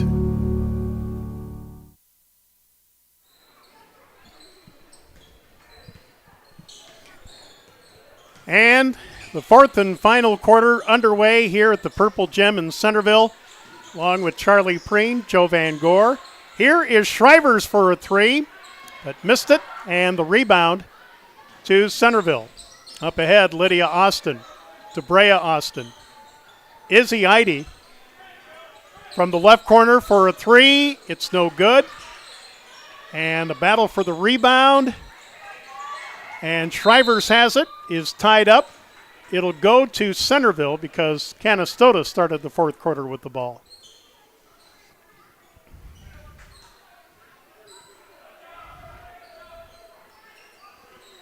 In the Canistota, girls and boys will host Coleman Egan next Tuesday. Here's a 3 by Eide after the inbounds pass. And Canistota with the rebound. Ellie Becker the other way. Becker, right side 3 by Sandman is off the mark. And a foul on the rebound on Centerville.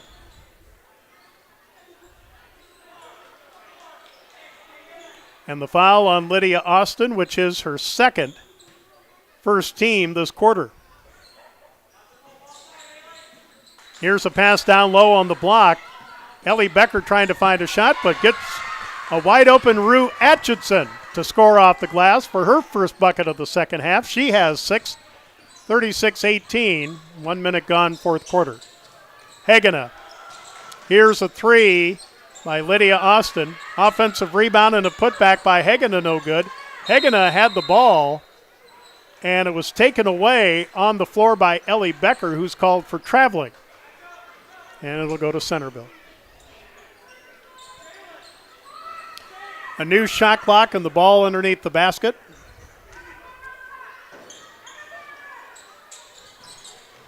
Inbounds pass. Here in the lane, Hagenna, short shot short. And the rebound to Izzy Eide. Shot from the right side is no good by Haley Childress. The ball off the floor. Who does it belong to? Goes back to Centerville with 6:27 remaining in the game. We'll go over the scoring summary. And we'll take a little break between games and then set you up for the boys' game between Canistota and Centerville, the season opener for both. Inside it goes to Hagenna, short shot good. Shouldn't be any stream changes, by the way. Nope. Everything will be right here. Yep. So we'll be hearing from our great Centerville sponsors that brought you Tornado football and volleyball, and now girls and boys basketball with the home games with yours truly. Here on Centerville Tornadoes Live, a shot by the Hawks won't fall. Back the other way, Brea Austin. Brea gets it out front. Left side, Izzy Eide. Down low, Hagenna. Short shot, good. Ashlyn Hagenna with a couple buckets here in the fourth quarter to make it 40-18. 5:40 left to go. Here is Shrivers down low. Can't find a shot. Here's a little runner that's too strong by Sandman. Offensive rebound and a putback, no good. And picked up by Sandman, and she'll score. She is the fourth Canistota starter to score, and it's 40-20 with 5:20 left to go.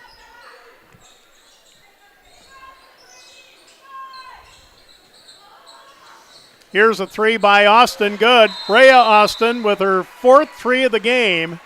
Full timeout to Centerville with 5:10 left to go.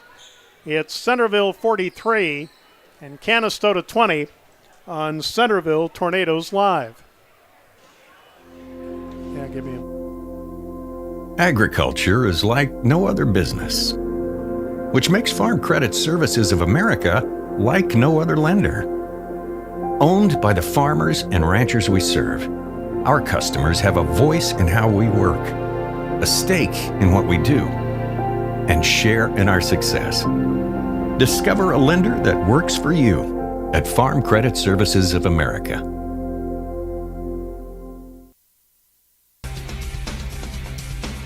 Mr. G's Tires in Centerville wants you to know that your bald tires aren't going to get you to the Tornadoes game tonight. Checking your tires is a must if you want to get to the game. Mr. G's Tires in Centerville makes choosing your brand of tires as easy as 1, 2, 3, getting you on the road safe and in no time at all. With competitive prices and dependable service, you're sure to score with Mr. G's Tires in Centerville.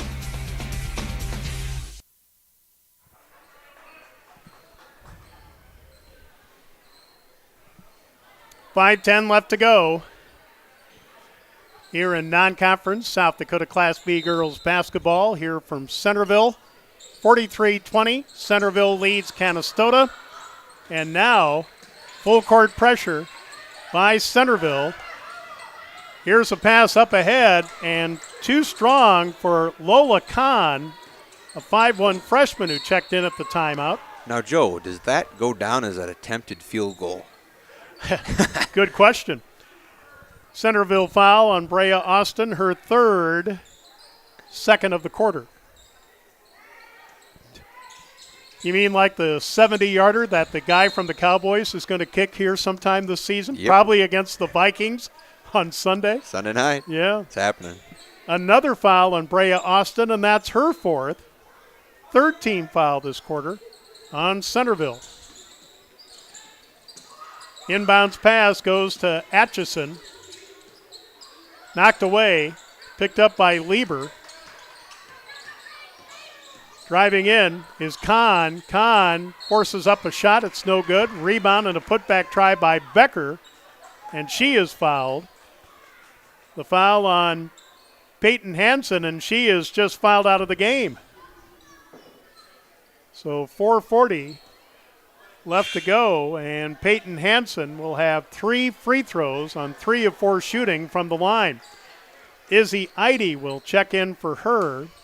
Tessa Eide will come in. And now Peyton Hansen will come out. Only a freshman. And she did get some valuable minutes last year, Joe. Yes, she did. So it's not like a deer in the headlights moment this year. No. First of 2. They're trying to figure out matchups right now with Peyton out of the game. Yeah, for Ellie Becker. Becker, who completed a 3-point play in the third quarter, will get the second. So she's 2 out of 3 from the line. And she has 9 to lead Canistota. It's 43-21. Quick shot good by Izzy Eide from the left side of the lane. Izzy now with 12. 45-21. 4:23 to go.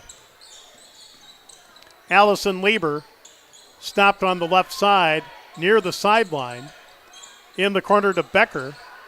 Becker inside is tied up. And the change of possession. We'll give it back to Canistota. Madison Karstinen, a 5'6 senior, is checking in. And Ashlyn Hagena, 4 points this quarter, 6 in the game, will come out.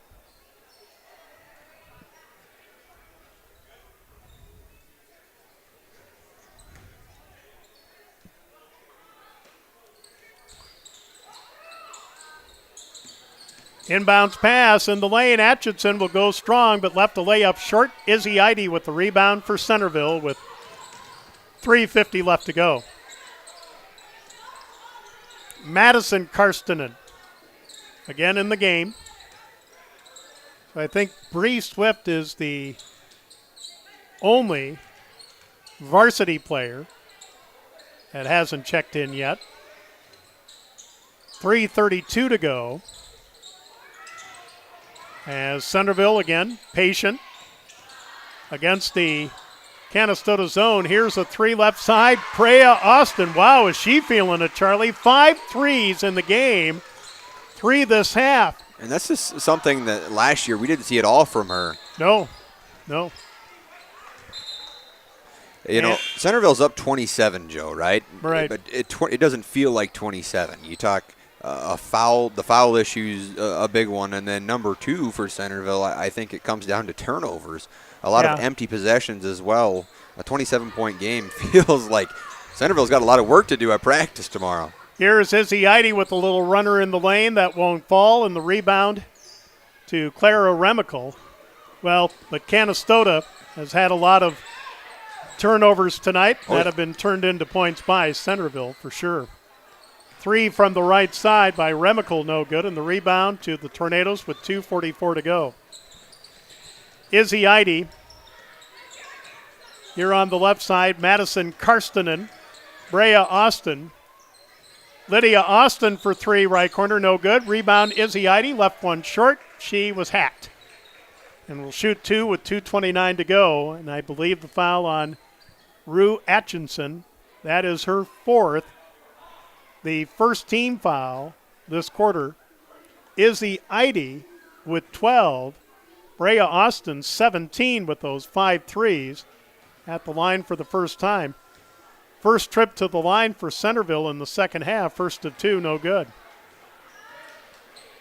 And whoever is at the table for Centerville will be coming in for Izzy if she makes the second of two, and it's no good. And Jalen Mosley, a 5'4" sophomore, is in for Canistota with 2:20 to go. We will give you a post-game scoring summary. Here's a runner in the lane, but it won't fall for Ellie Becker. Back the other way, Lydia Austin. Right side three by Madison Karstinen is good. So everybody, just about everybody, getting in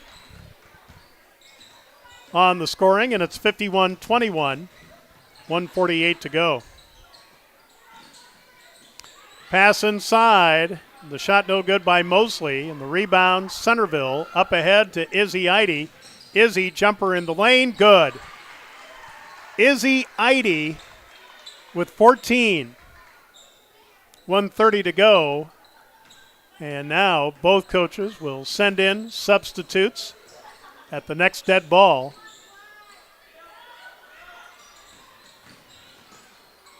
Here from the right side of the lane, jumper won't fall for Sandman, and the rebound to Centerville up ahead.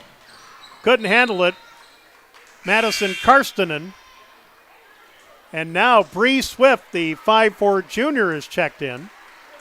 Shrivers and Haley McGregor back in.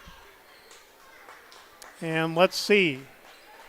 I don't see a 21 in there. That would be Gabby Eichmann, a 5'6" sophomore. So 40 seconds to go, and Centerville will go to 2-0, winning their home opener in non-conference action. And inside, shot off the glass good for Haley McGregor. 53-23. Shot clock is off for Centerville. Ella Reuter. Ella will hand it off to Mackenzie Karstinen, who's back in. Three from the right side by Reuter is good. It is a three-fest for Centerville tonight. Last 8 seconds. Into the front court. Atchison. Ball knocked away. Out of bounds. It'll go to... And the clock will run out, and the final score will read Centerville 56 and Canistota 23. Centerville will go to 2-0, and they will be hosting Avon next Thursday here on Live Ticket TV at 6:15. Their game on, what would that be? Tuesday night against Andes Central Dakota Christian was postponed due to weather. But again, Centerville will host Avon next Thursday night at 6:15. Canistota will be home for the first time this season as they will host Coleman Egan. The rest of their schedule in December, on the 19th, hosting Bridgewater Emory. They'll be in the River City Classic in Chamberlain on December 20th. And then December 27th, they'll be at Gayville Vollen, and that will be the first month of the season for Canistota. We'll be back to wrap things up with a short scoring summary after this on Centerville Tornadoes Live. Out here, you learn that to keep growing, you have to keep changing. CHS and the farmers and ranchers we serve know all about change, because together we've changed agriculture. That's why we're the largest farmer-owned cooperative in the country. So farmers own the system they count on, with advantages at every step. From innovative tools that help crops grow, to grain processing expertise, to energy solutions, we create connections to empower agriculture. Learn more at chsinc.com. This Veterans Day, we pause to honor the brave men and women who have served our country with courage and sacrifice. In recognition of their service, Rosenberg Implement will be closed on Veterans Day. We're proud to live and work in the communities our veterans helped protect. From all of us at Grossenberg Implement, thank you for your service, your sacrifice, and your dedication to our freedom. What if the market shifts? What if the margins on your farm keep getting tighter? Simplot Grower Solutions is here to help. Simplot Crop Advisors know South Dakota corn, soybean, wheat, and other crops like you do because they live and work here. So, even if the market shifts or the margins keep getting tighter, you'll have the insight and support to keep moving forward. Simplot Grower Solutions.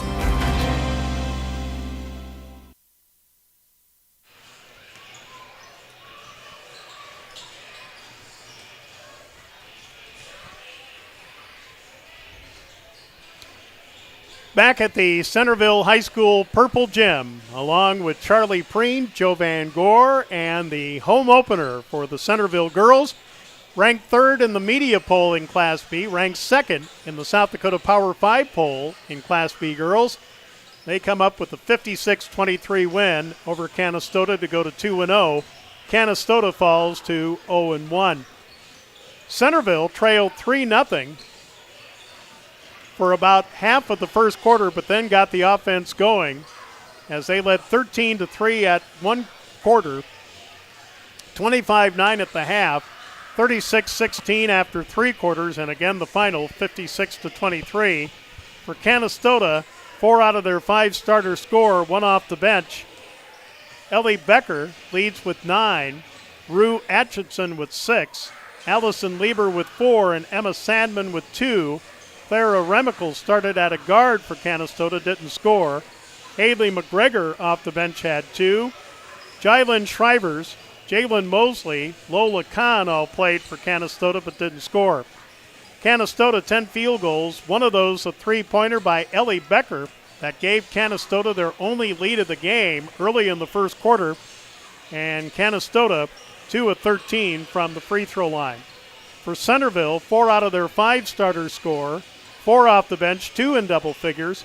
Brea Austin with 17, Izzy Eide with 14, Tessa Eide with 5, Haley Childress with 2 among the starters. Lydia Austin started at a guard for Centerville, didn't score. Ella Reuter, Ashlyn Hegena, each with 6 points off the bench.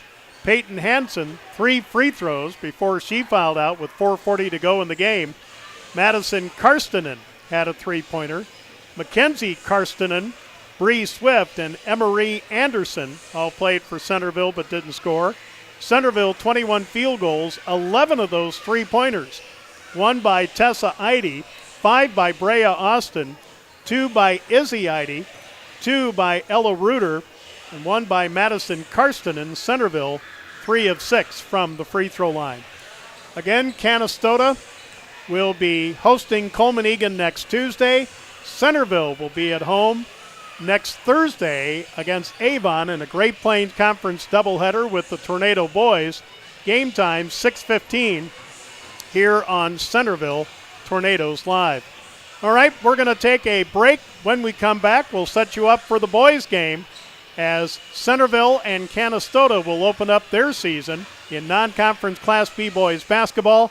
That pregame coming up shortly here on Centerville Tornadoes Live. Right back.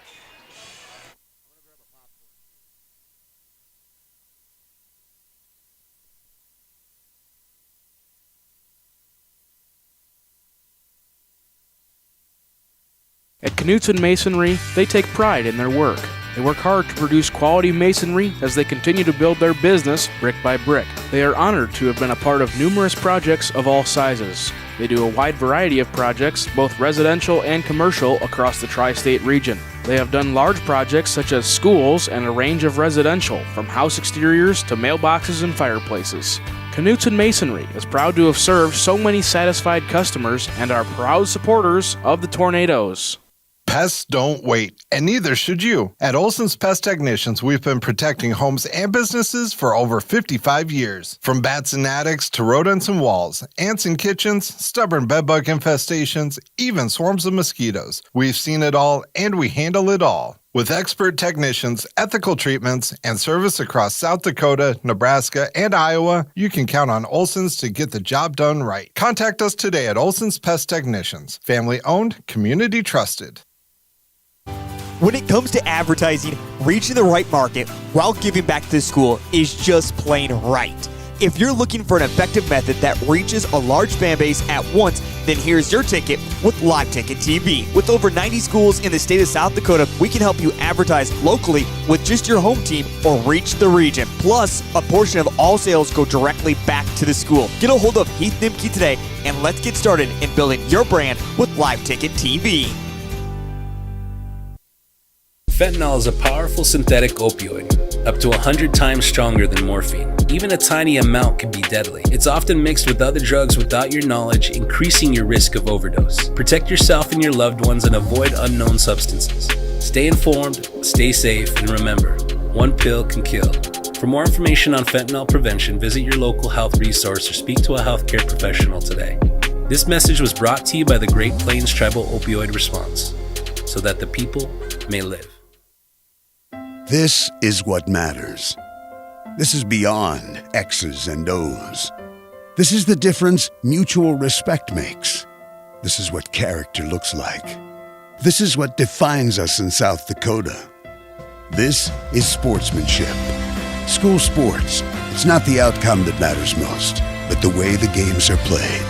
This message presented by the South Dakota High School Activities Association and the South Dakota Interscholastic Athletic Administrators Association. Honesty. We try to be honest about everything, and if there's a problem, we try to fix it. We've kept the family name going for 75 years. I think that's something to be very proud of. I'm Mike Weeman from Weeman Land and Auction out of Marion, South Dakota. And my middle name is Earl. I'm named after my grandfather. And being an auctioneer isn't all about how fast you are or how good your chant is. It's how the people appreciate your name and accept your name. He told me that once. So that's a one that I hold pretty close. He'd be proud, I think. For healthier crops and stronger yields, count on Nutrien Ag Solutions. By partnering with the leader in plant nutrition, you'll have access to innovative products and unmatched service that deliver impact and efficiency to every acre. Healthier crops, happier growers. Lead the field this season and beyond. Find your local crop consultant at nutrienagsolutions.com.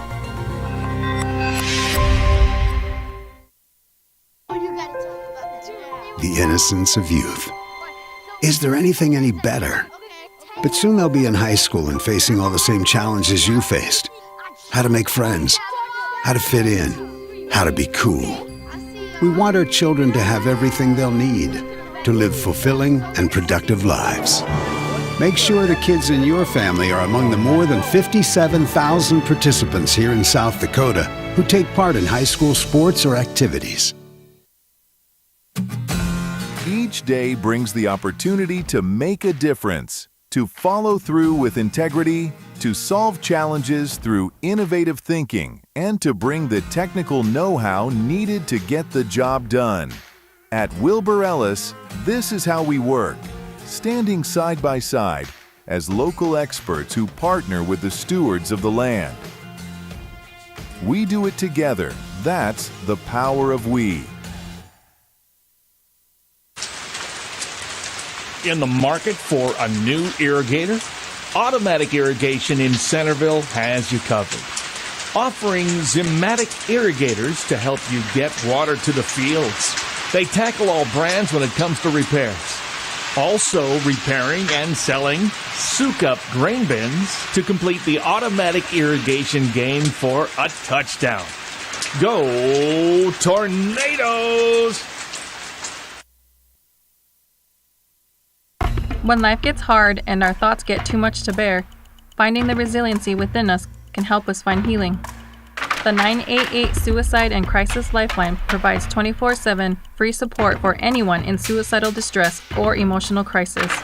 All texts and calls are anonymous and connect you to local resources that uphold cultural values and pave the way to healing. Find the strength within you. Find the strength within our culture. Reach out if you need help today.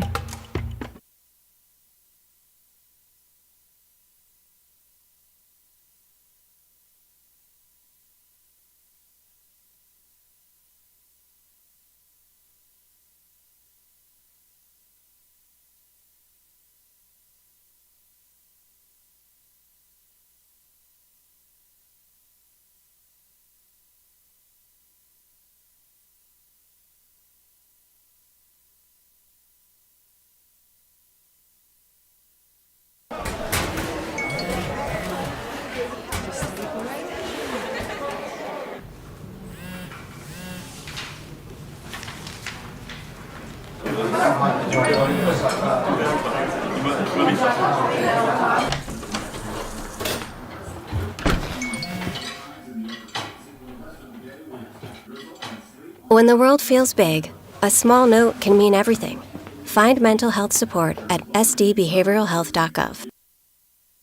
Central Farmers Cooperative, Fremar LLC, is an agriculture-based company that provides products, services, and market access in the areas of agronomy, feed, grain, and petroleum. Whether it is their agronomy team helping with production, the grain team assisting in developing a marketing plan, or many other services the Central Farmers Co-op and Fremar offer, they look forward to servicing and personalizing their patrons' farming operations. With locations across southeast South Dakota, for your farming purposes, make it Central Farmers Co-op and Fremar.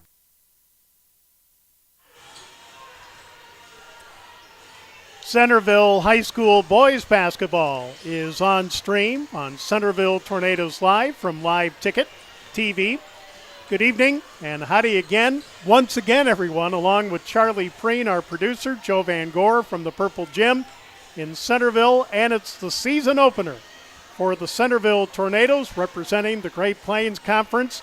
They will be taking on the Canistota Hawks from the Corn Belt Conference. Now, Canistota 4-17 last season and lost 50-37 to Centerville in Canistota last season. They are coached by Michael Richardson, who's in his second year, a graduate of the University of Sioux Falls, and assisted by Sean Marquardt. And in the JV game for the boys, Centerville defeated Canistota 54-16. For the Centerville Tornadoes, they were 16-6 last season, 7-1 in the Great Plains Conference, and do have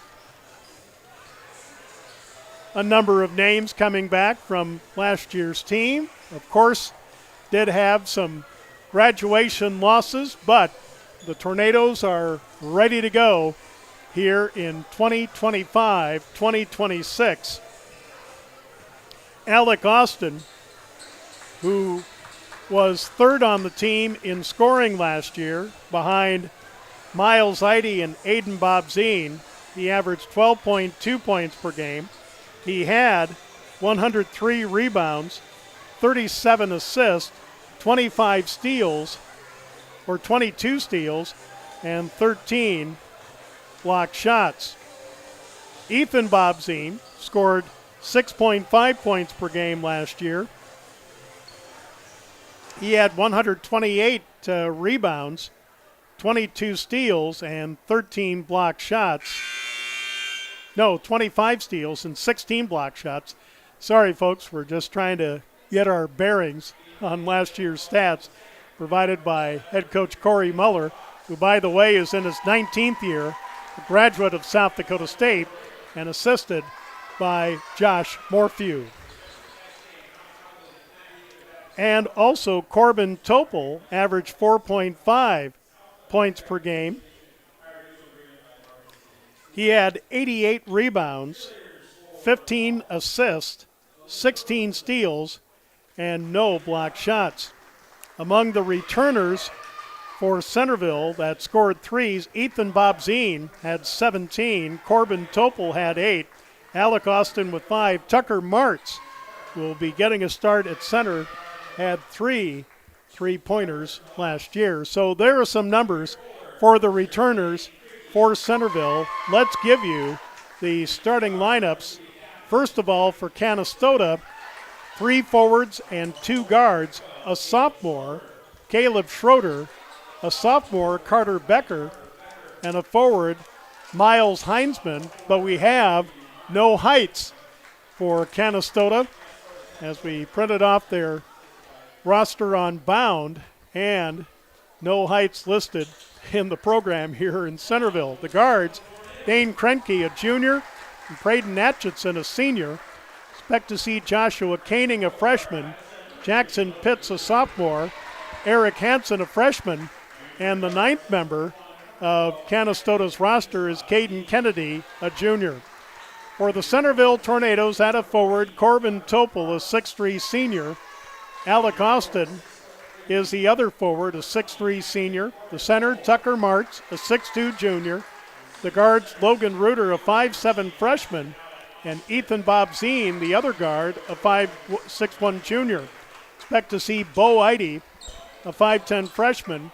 Hogan Hybertson, a 5'11 sophomore. Lane Reuter, a 5'8 freshman. Zach Childress, a 6-foot sophomore. And Jackson Westra, a 6'3 sophomore, off the bench first for Centerville. Canistota in their road orange trimmed out in white and in black. Centerville in their home whites trimmed out in purple and gold. Here's the opening tip and a layup try by Corbin Topel, no good. Back the other way comes Canistota. Our officials, the same as for the girls' game, Matt Heeb, Thomas Hoagland, and Patrick Spellmeyer. So here's Canistota with their first possession of the year, and a shot from the right side by Krenke, no good. And back the other way comes Centerville with their second possession of 2025-2026. Down low to Alec Austin, a kick out to Topel.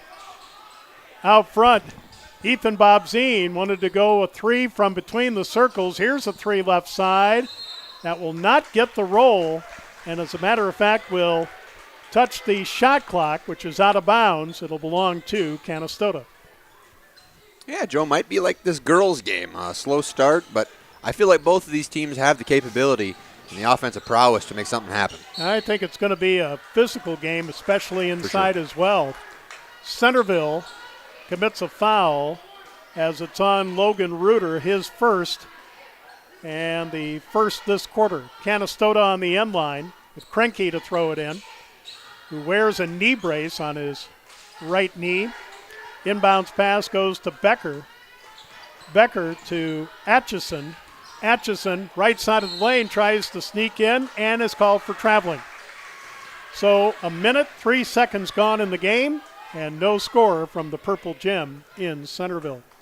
Again in the girls' game, which we'll go over at halftime, Centerville survived a slow offensive start and beat Canistota 56-23 to go to 2-0 on the season.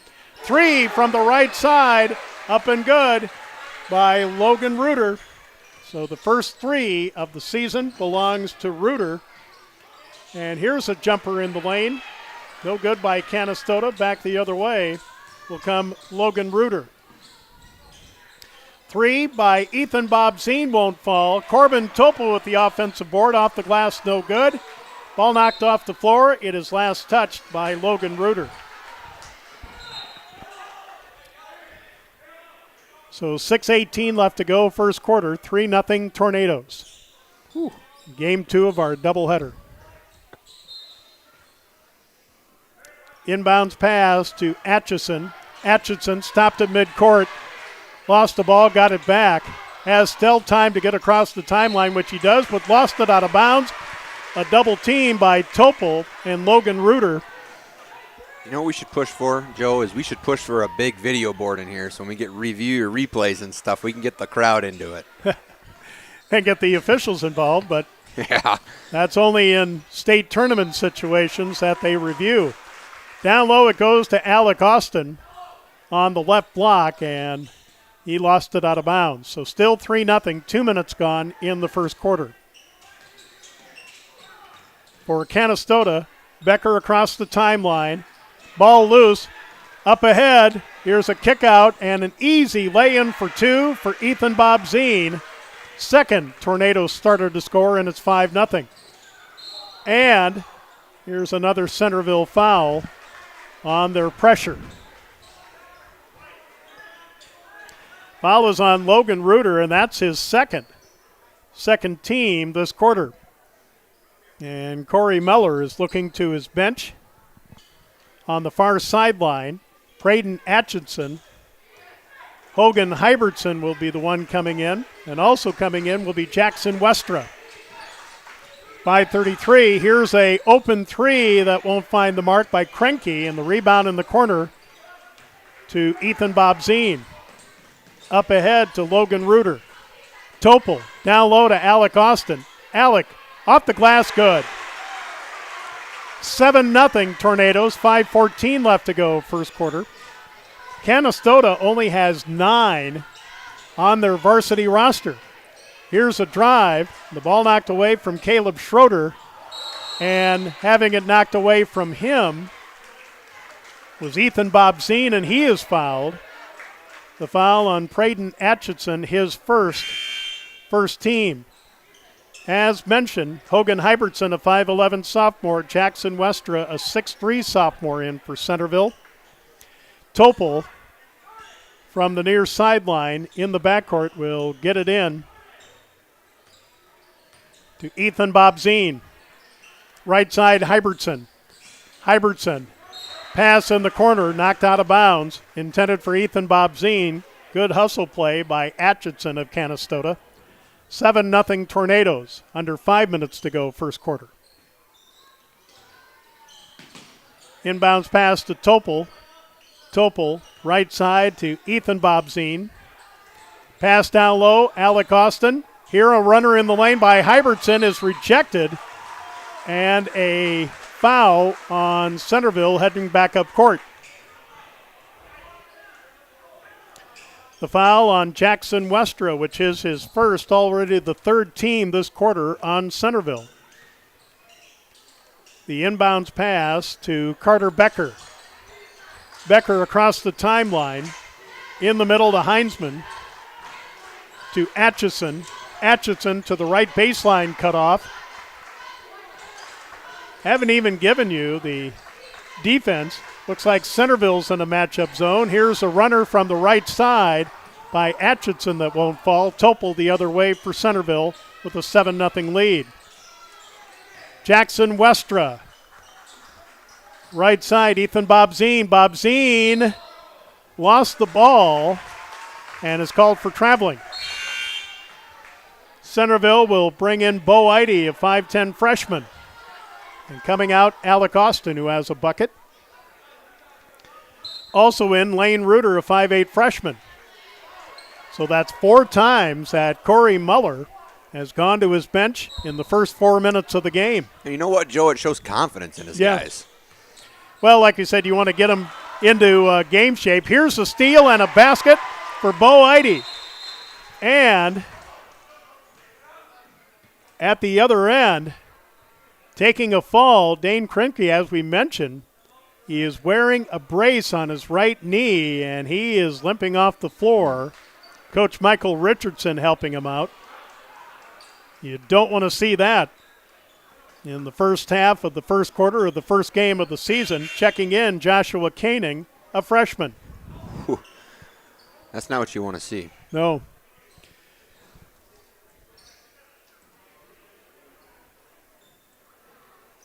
So Canistota still looking for their first points. They trail 9-0. 3:55 left to go, first quarter. Across the timeline, Heinzman will get a pass here in traffic, down low, off the glass, no good. Rebound and a putback, no good by Caleb Schroeder. Centerville with it, leading 9-0. Here down low, a pass intended for Jackson Westra gets knocked off the floor. Alec Austin will check back in, and Corbin Topol will get his first rest of the game. 3:37 left in the quarter. It goes into Austin. Here driving in, Hogan Hybertson. Ball knocked away from Westra. Another good hustle play, this time by Becker. Logan Reuter and Tucker Martz back in for Centerville, leading 9-0. Reuter and a whistle and an offensive foul, I believe, on Alec Austin, who might have thrown a hip or an elbow. No, the foul will go on Bo Eide. That's his first, 4th team in this quarter. So one more foul and Canistota will be at the line, shooting 2 for the rest of the quarter. Atchison, ball stolen away. Bo Eide with another steal and another bucket. 4 off the bench for Bo, and it's 11-0 Centerville. 3:11 left to go, first quarter. For Canistota, trying to get something going offensively. Heinzman. Out front to Koenig. Koenig to Heinzman. 3 from the right side by Atchison, no good. And here's a foul on Hogan Hybertson. And Canistota will go to the line shooting 3. Hogan Hybertson with his first, 5th team of the quarter. So Braden Atchison, a senior, will be shooting 3 free throws, but not before a 30-second timeout by Canistota. 2:55 left to go in the first quarter. It's Centerville 11, Canistota nothing on Centerville Tornadoes Live. Could you use some extra cash? Every Thursday night, we're hosting Chase the Pink Ace with a large jackpot and growing jackpot. I'm RF Bowie, the founder of Team Bowie Cares. 100% of the profits go to local cancer patients fighting their fight. You can get your tickets at any business inside Al's Oasis or online at chasethepinkace.org. Drawing is held every Thursday night at 8:08 p.m. at the Last Chance Saloon inside Al's Oasis. Thanks for caring.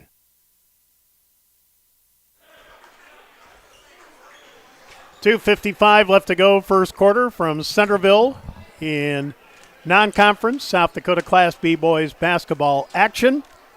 Tornadoes off to an 11-0 lead, but here's Canistota with a chance to score for the first time in the game. 3 free throws for Braden Atchison, fouled by Hybertson shooting a 3, and the first of 3 is good. So with 2:55 left to go first quarter, Canistota's on the board, trailing Centerville 11-1. Second of 3, in and out, no good.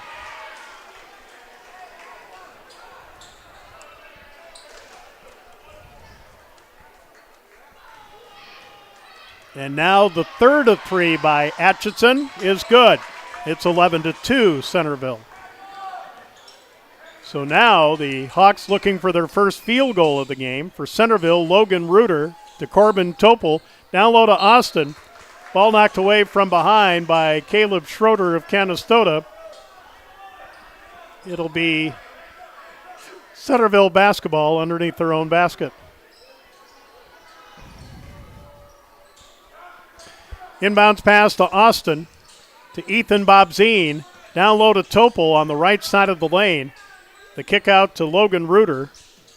Ethan Bobzine to Reuter to reset the offense. Alec Austin on the left. Here driving in is Tucker Martz.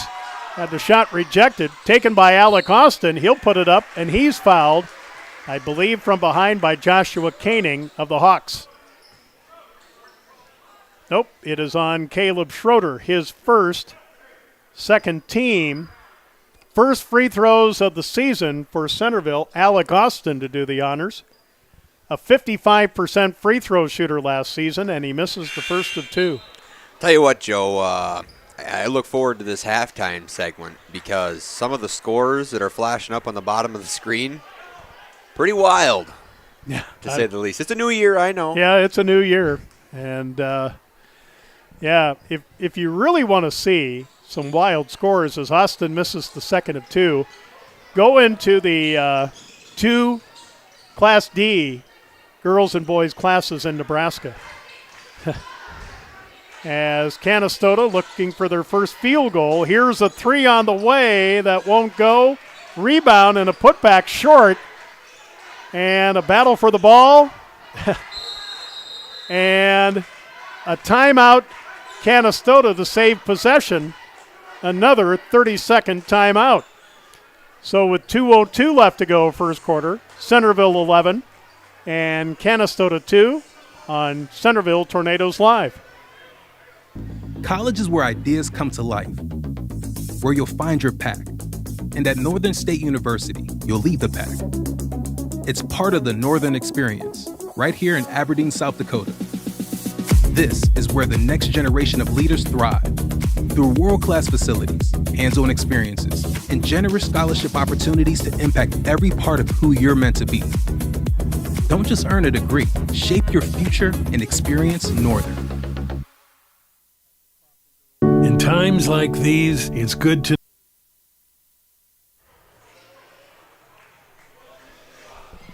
Well, to save possession, Michael Richardson takes his second 30-second timeout for Canistota. 2:02 left to go first quarter. 11-2 Tornadoes on the end line for the Hawks. Joshua Koenig will throw it in. Koenig will kick it out front to Atchison. And a pass to the left intended for Becker off the floor to Centerville. Back in for Centerville, Bo Eide, who has a couple steals and a couple buckets. 11-2 Centerville as it goes into Bo. Bo across the timeline to Topol, down low to Alec Austin, posted up. Alec leans in and gets the roll. Alec Austin with his second bucket, 4 points, 13-2, 1:40 left to go in the first quarter. For Canistota, Atchison in the lane, no good, and a foul. And Ethan Bobzien is the offender, his first 2 free throws for Braden Atchison, 2 out of 3 from the line, as he was fouled shooting a 3 earlier, and the first of 2 here is good. It's 13-3.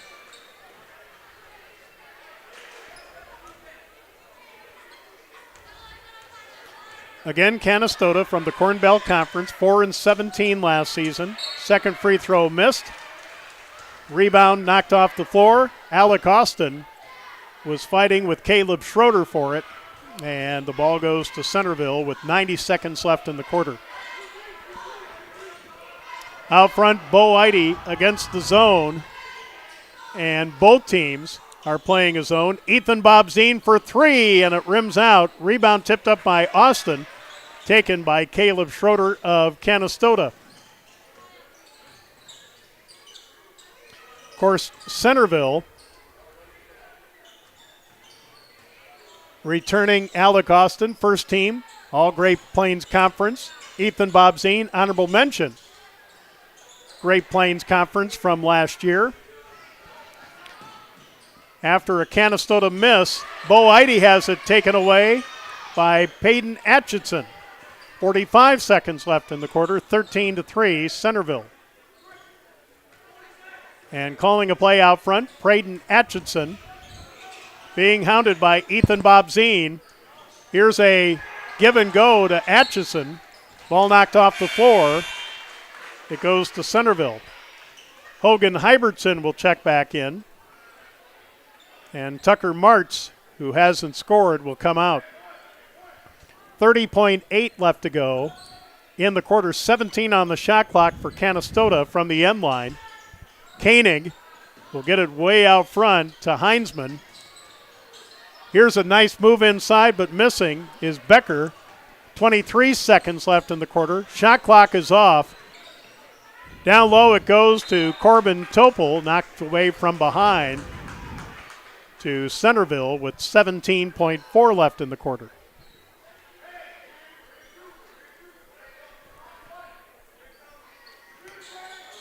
On the end line, Bo Eide will get it into Topol. Whoops. Corbin might have got away with something. We're not sure what. Here's a drive by Ethan Bobzien. Shot no good. Canistota ball. 6, 5, 4. Ball knocked off the floor by Bobzien. Canistota will have it on the far sideline at midcourt with 3.3 left to go in the quarter. Still looking for their first field goal of the game. It goes into Atchison with 1. Long shot is no good. And after 1, Centerville 13 and Canistota 3. We'll be back with the second quarter after this on Centerville Tornadoes Live. Know there's a place where people know who you are, no matter how long you've been gone.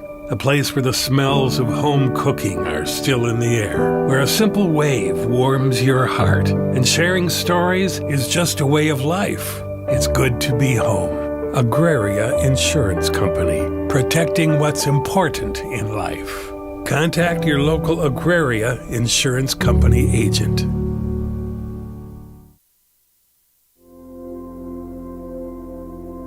Agriculture is like no other business, which makes Farm Credit Services of America like no other lender.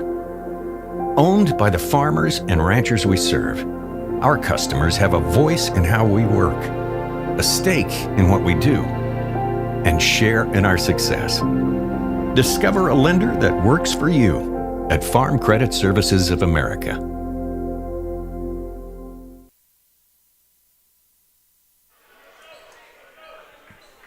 Along with Charlie Preen, Joe Van Gore from Centerville in the Purple Gym.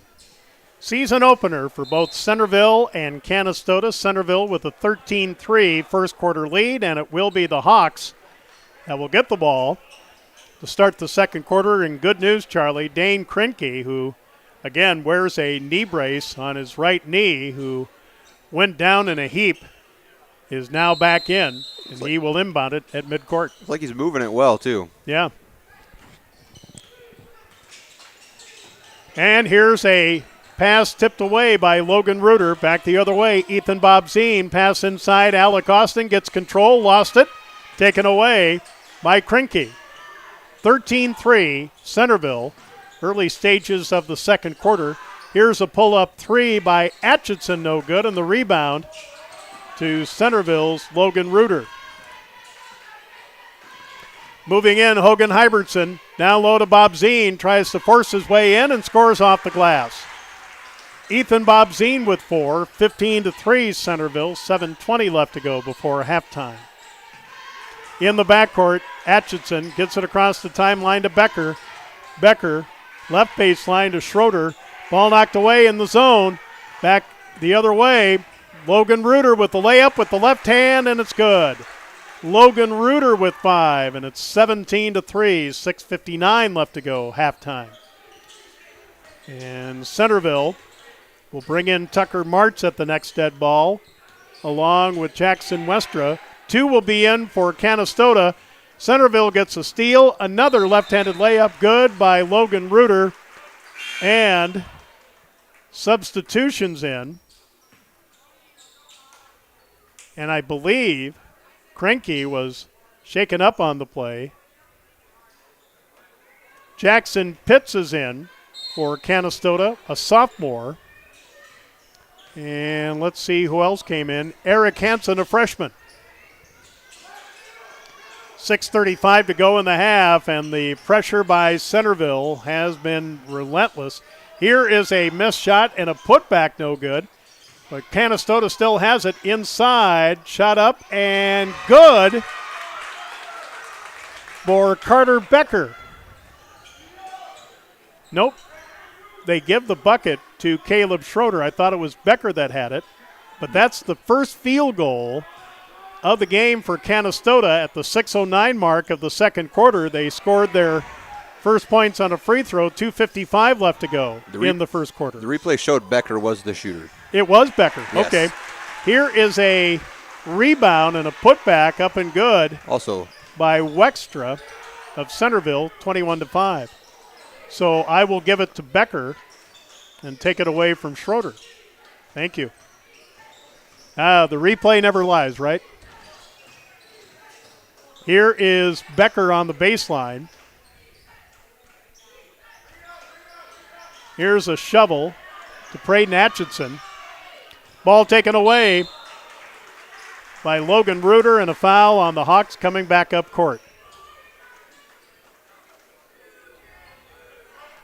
The foul on Caleb Schroeder, his second, first of this quarter. The revolving door of substitutes for Centerville. So let's see who's on the floor.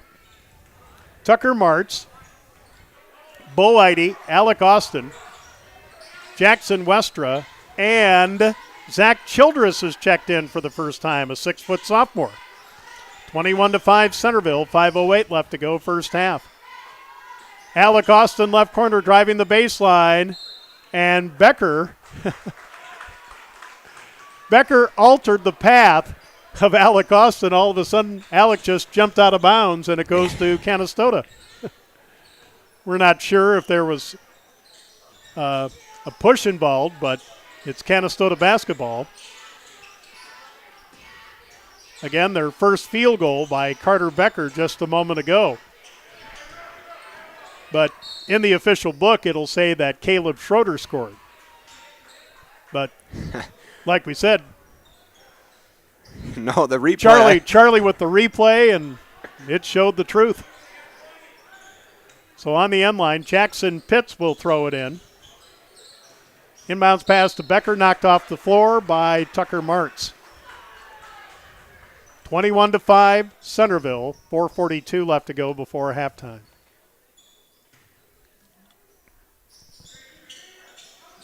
Heinzman will get it in to Becker, to Pitts. Here's Atchison. Coming up on the midway point of the second quarter. 2 to shoot. A forced-up shot and a foul at the shot clock buzzer on Bo Eide.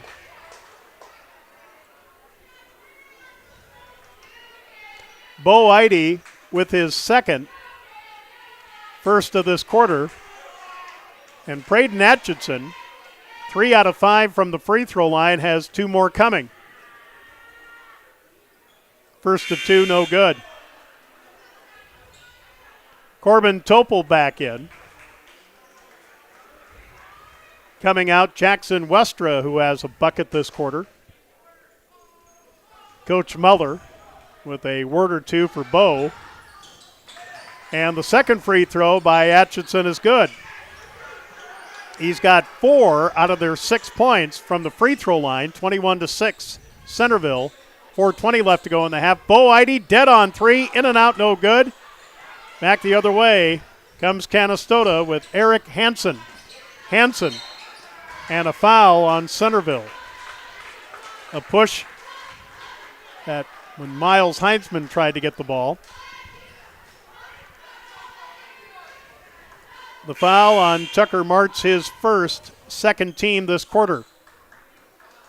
Logan Reuter, Ethan Bobzine back in. Bo Eide and Zach Childress will come out. Inbounds pass in the backcourt to Atchison for Canistota.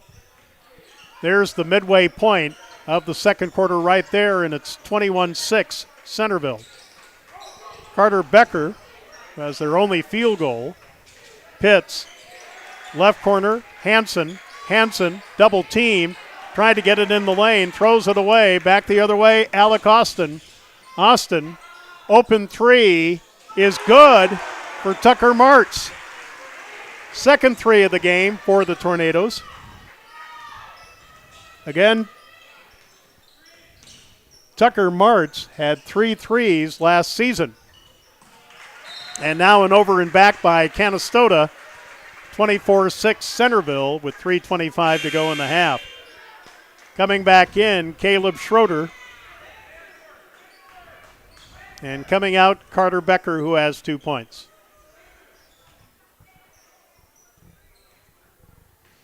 Yep, we see Dane Krenke, the junior, that knee brace at the end of the Canistota bench with an ice pack. Inside, here's a travel. Ethan Bobzine was moving his pivot foot along with trying to get possession for a shot off the glass underneath, and it'll go to Canistota with 3:10 left in the half.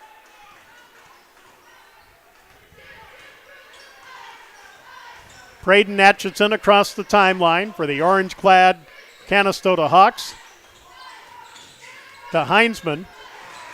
Back to Atchison, who will dribble out to the right. Just under 3 minutes to go in the half. Here is Heinzman. Heinzman double team. Ball taken away by Logan Reuter, and he got it off one of the Hawks out of bounds to keep possession. Reuter will come out. Bo Eide back in. And from the far sideline, Tucker Martz will get it in. In the front court, Bo Eide. Alec Austin, a 3. Good. Alec Austin with 7. That is number 3 for Centerville, and it's 27-6. 2:20 left to go in the half. Here right side, Jackson Pitts for a 3, and it's good. First 3 of the game for Canistota. Back the other way, layup good by Corbin Topol, and all 5 Centerville starters have scored now to make it 29-9, and Centerville gets another steal.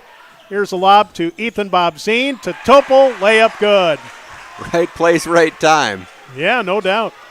Topol with 4 this quarter, and it's 31-9 as we're going back and forth. Another steal by the Tornadoes.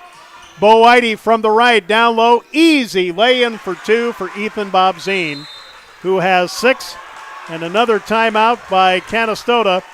They got to take a full. They've got no more 30s. 1:40 to go in the half. Tornadoes 33, Hawks 9 on Centerville Tornadoes Live. Mr. G's Tires in Centerville wants you to know that your bald tires aren't going to get you to the Tornadoes game tonight. Checking your tires is a must if you want to get to the game. Mr. G's Tires in Centerville makes choosing your brand of tires as easy as 1, 2, 3, getting you on the road safe and in no time at all. With competitive prices and dependable service, you're sure to score with Mr. G's Tires in Centerville. Out here, you learn that to keep growing, you have to keep changing. CHS and the farmers and ranchers we serve know all about change, because together we've changed agriculture. That's why we're the largest farmer-owned cooperative in the country. So farmers own the system they count on, with advantages at every step. From innovative tools that help crops grow, to grain processing expertise, to energy solutions, we create connections to empower agriculture. Learn more at chsinc.com.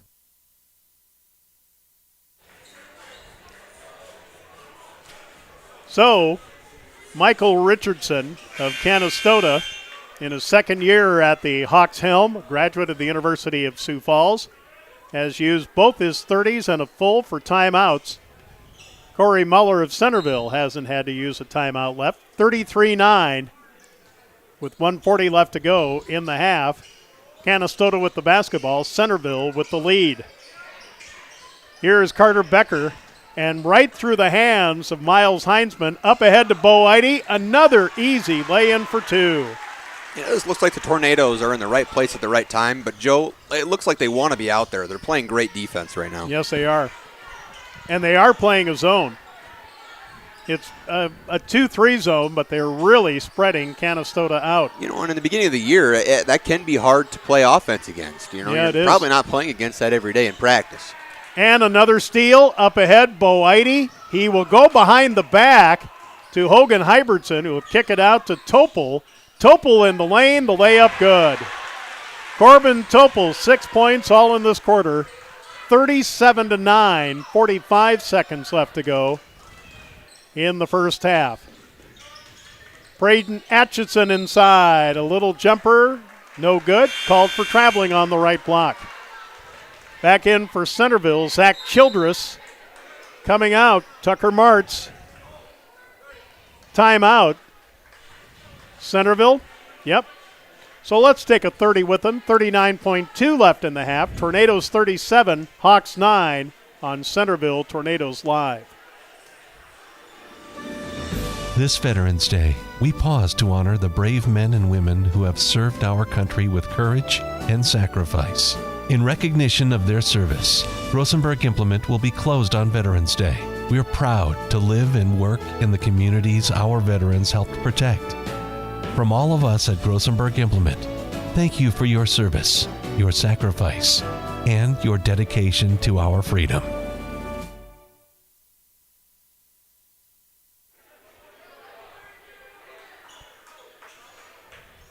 So Corey Muller of Centerville takes a 30 to set up a play with 39.2 to play in the half. A new shot clock, so a 4.2 second difference between the game clock and the shot clock. 37-9, Centerville over Canistota.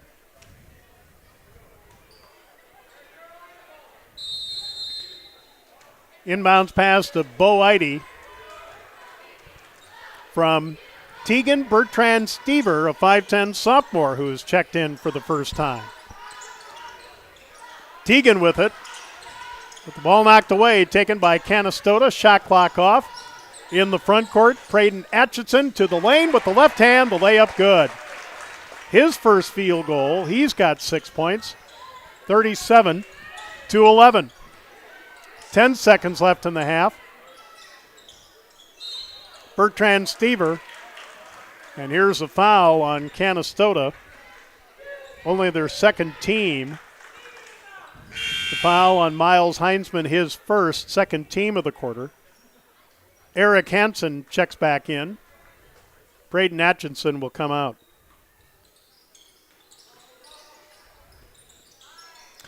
Three seconds. Here's a three from the corner. That's no good by Teagan, Bertrand Stever, and we've reached halftime. It's Centerville 37 and Canistota 11 in the season opener for both here in Centerville. We'll be back with halftime after this on Centerville Tornadoes Live. What if the market shifts? What if the margins on your farm keep getting tighter? Simplot Grower Solutions is here to help. Simplot Crop Advisors know South Dakota corn, soybean, wheat, and other crops like you do because they live and work here. So, even if the market shifts or the margins keep getting tighter, you'll have the insight and support to keep moving forward. Simplot Grower Solutions.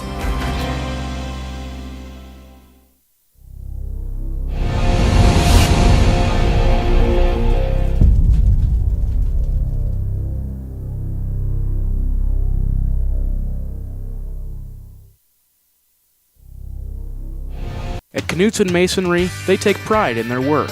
They work hard to produce quality masonry as they continue to build their business brick by brick. They are honored to have been a part of numerous projects of all sizes. They do a wide variety of projects, both residential and commercial, across the tri-state region. They have done large projects such as schools and a range of residential, from house exteriors to mailboxes and fireplaces. Knutson Masonry is proud to have served so many satisfied customers and are proud supporters of the Tornadoes. Pests don't wait, and neither should you. At Olson's Pest Technicians, we've been protecting homes and businesses for over 55 years. From bats and attics to rodents and walls, ants in kitchens, stubborn bedbug infestations, even swarms of mosquitoes. We've seen it all, and we handle it all. With expert technicians, ethical treatments, and service across South Dakota, Nebraska, and Iowa, you can count on Olson's to get the job done right. Contact us today at Olson's Pest Technicians. Family owned, community trusted.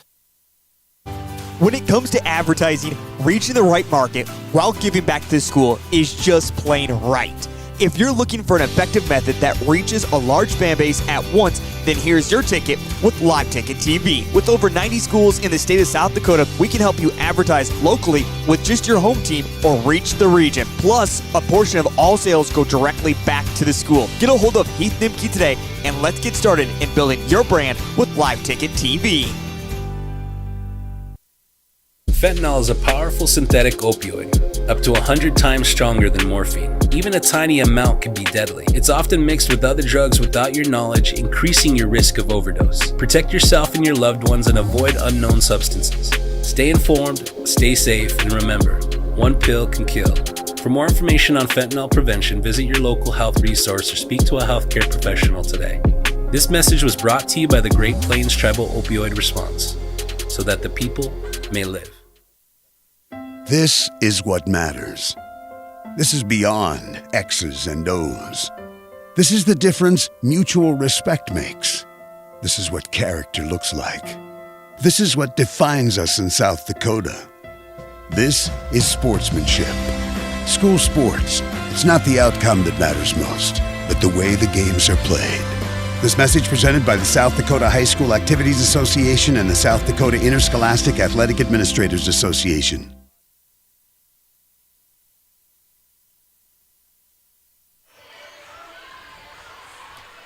Back at the Centerville High School Purple Gym, along with Charlie Preen, Joe Van Gore.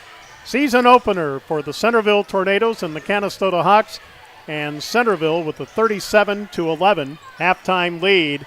Centerville led 13-3 after one quarter. For Canistota, 2 out of their 5 starters have scored, 1 off the bench. Braden Atchison had 6 points. Jackson Pitts with a 3 off the bench in the second quarter, and Carter Becker with a bucket off the bench in the second quarter for Canistota. Caleb Schroeder, Miles Heinzman, Dane Krinke, who is not in the game currently because of a knee injury. Both those starters, Heinzman and Krinke, played but didn't score. Off the bench, Joshua Koenig and Eric Hansen played but didn't score. Canistota, 3 field goals. One of those, a three-pointer by Jackson Pitts in the second quarter. Canistota, 4 of 7 from the free throw line. For Centerville, at the half, all 5 starters have scored, 2 off the bench.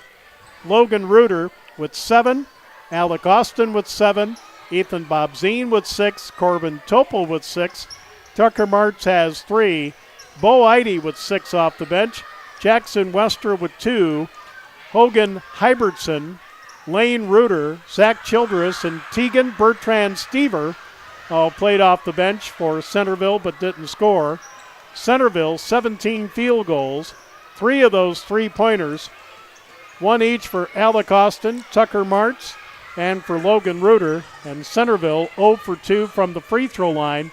And at the half, 37-11. Great balance by Centerville offensively, but defensively is kind of the story, as a lot of the turnovers by Centerville or Canistota were turned into Centerville points. Yeah, you know what? You can only be in the passing lane so many times. Centerville's forcing so many mistakes by Canistota and capitalizing on them, Joe. They're moving the ball. I can remember one time during a fast break where Centerville did not come away with points in that fast break. In transition tonight, they are looking like mid-season form in the first game of the year as far as it goes in transition. I think you got to be happy when you're in that locker room right now.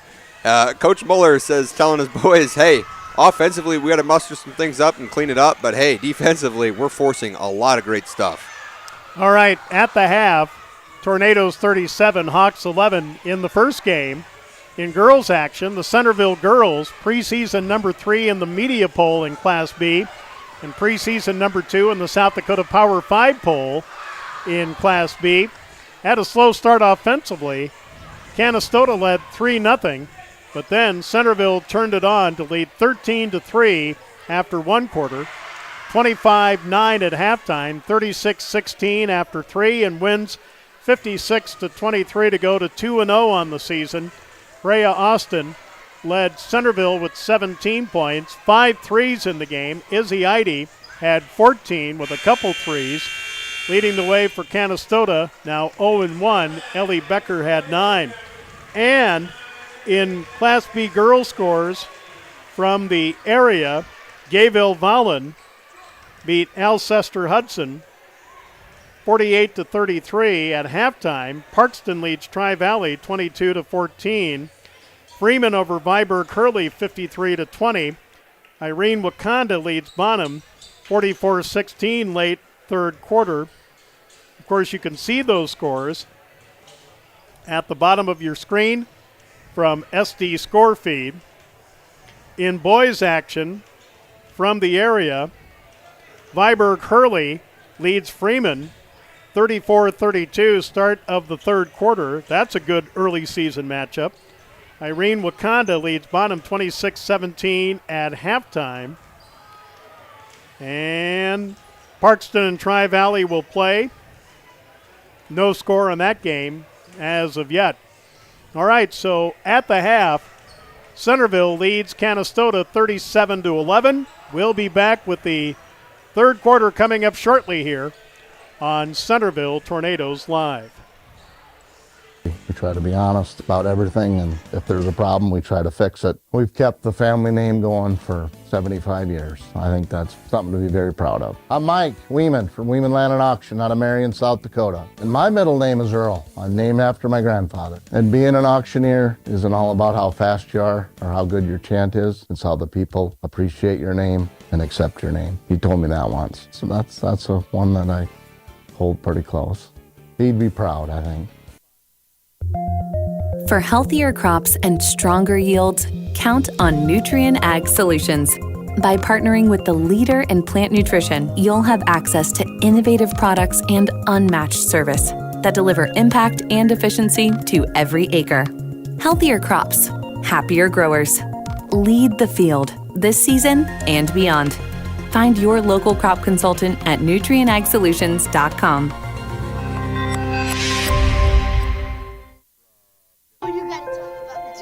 The innocence of youth. Is there anything any better? But soon they'll be in high school and facing all the same challenges you faced. How to make friends, how to fit in, how to be cool. We want our children to have everything they'll need to live fulfilling and productive lives. Make sure the kids in your family are among the more than 57,000 participants here in South Dakota who take part in high school sports or activities. Each day brings the opportunity to make a difference, to follow through with integrity, to solve challenges through innovative thinking, and to bring the technical know-how needed to get the job done. At Wilbur Ellis, this is how we work, standing side by side as local experts who partner with the stewards of the land. We do it together. That's the power of we. In the market for a new irrigator? Automatic Irrigation in Centerville has you covered. Offering Zimatic irrigators to help you get water to the fields. They tackle all brands when it comes to repairs. Also repairing and selling Soak-Up grain bins to complete the automatic irrigation game for a touchdown. Go Tornadoes!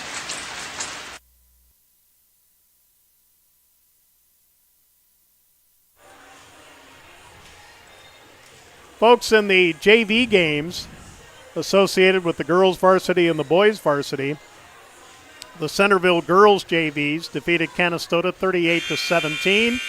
And in the JV boys game, Centerville 54, Canistota 16.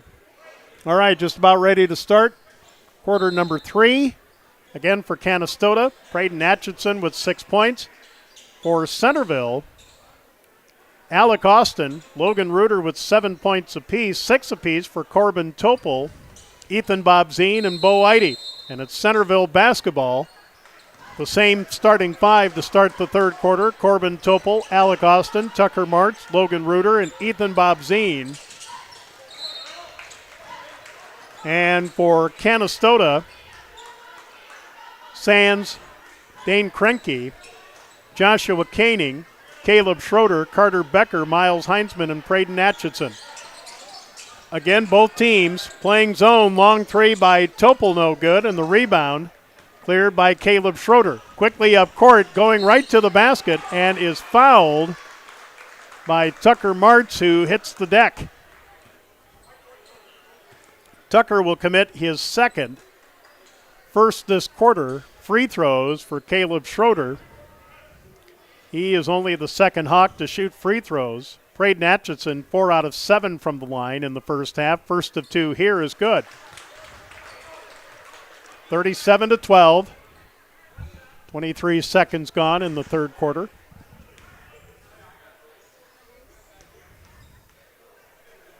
Second on the way, short. Battle for the rebound. Saving it on a good hustle play was Logan Reuter. Up ahead, Alec Austin to the rack. The layup short, and a foul on Canistota. The foul on Braden Atchison, his second, first of this quarter. And Alec Austin, who only had the only free throw attempts for Centerville in the first half, looking for his first out of 3, and the first of 2 no good. Is it just like in baseball where the bunt is a lost start? Yeah. Folks, you got to have free throws. I mean, again, early season. Yeah. Give him a little bit of leeway here, but hey, come. I mean, yeah, a month from now. February. Yeah, he better be doing something because that's moving time. So the second one by Alec is good. He's got 8 now to lead the Tornadoes, 38-12, 7:13 left to go, third quarter. I mean, I did Coyote men's basketball for 8 years. And certainly the highs as Canistota turns it over. Casey Kasperbauer. Oh, yeah. was a career 91% from the line. I remember a game, Tristan Simpson, who's now an assistant at South Dakota to Coach Eric Peterson. He went 14 for 14 as Alec Austin with a three from the corner, and it's good. His second three. He's the first Tornado in double figures with 11, 41-12. To finish the story, yeah, Tristan I'm interested now. 14 of 14 at IUPUI as the Coyotes clinched the regular season Summit League title back in 2017. But didn't make the NCAA tournament and ended up playing Iowa in a first-round NIT game. Here's a jumper right side by Braden Anderson, rejected. Back the other way, Corbin Topol. He is called for traveling underneath the basket, and it'll go to Canistota.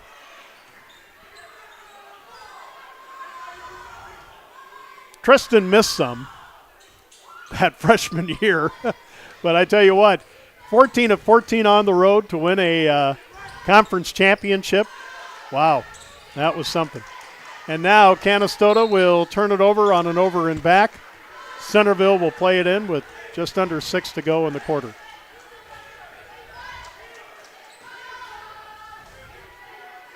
And, of course, that Summit League title won under Coach Craig Smith, who unfortunately is not coaching this year. If he is, we don't know where. He was let go by Utah. Sure. Late in the season last year, which I think is a crime. But that's because Utah wouldn't invest in NIL. And I see that Kyle Winningham has resigned from Utah after, 32 seasons? Yeah. As the Utah head coach. Yeah, you're getting it all tonight, folks, let me tell you. What about, where'd Casey Kasperbauer ever end up? Casey is now the head men's basketball coach. Once you say the team. At Upper Iowa. Yes, there you go. Which is not in the Northern Sun anymore. They're in a conference, Division II conference, that I think is based out of Michigan. Down low, Alec Austin on the block. Corbin Topol for three, no good. Austin with the rebound on the left baseline. We'll kick it to Tucker Martz, and the Peacocks are doing pretty good. Here's a fadeaway by Ethan Bobzine, an air ball. Ball knocked off the floor, last touch by Canistota, 41-12. Centerville with 5:31 left to go in the third. And the Peacocks, I looked it up on Thursday, they are 7-1, 3-0 in their conference, and I wish I knew what conference that was. Here is Alec Austin going to the basket. He is fouled and will shoot two with 5:27 left to go in the third. And the foul on Caleb Schroeder, that's his third. And that is team foul number 3. So here's Alec Austin, 1 out of 4 from the line to represent all the free throw attempts for Centerville, in the first of 2, no good. Back in for Centerville, Jackson Westra. Back in for Canistota, Eric Hansen.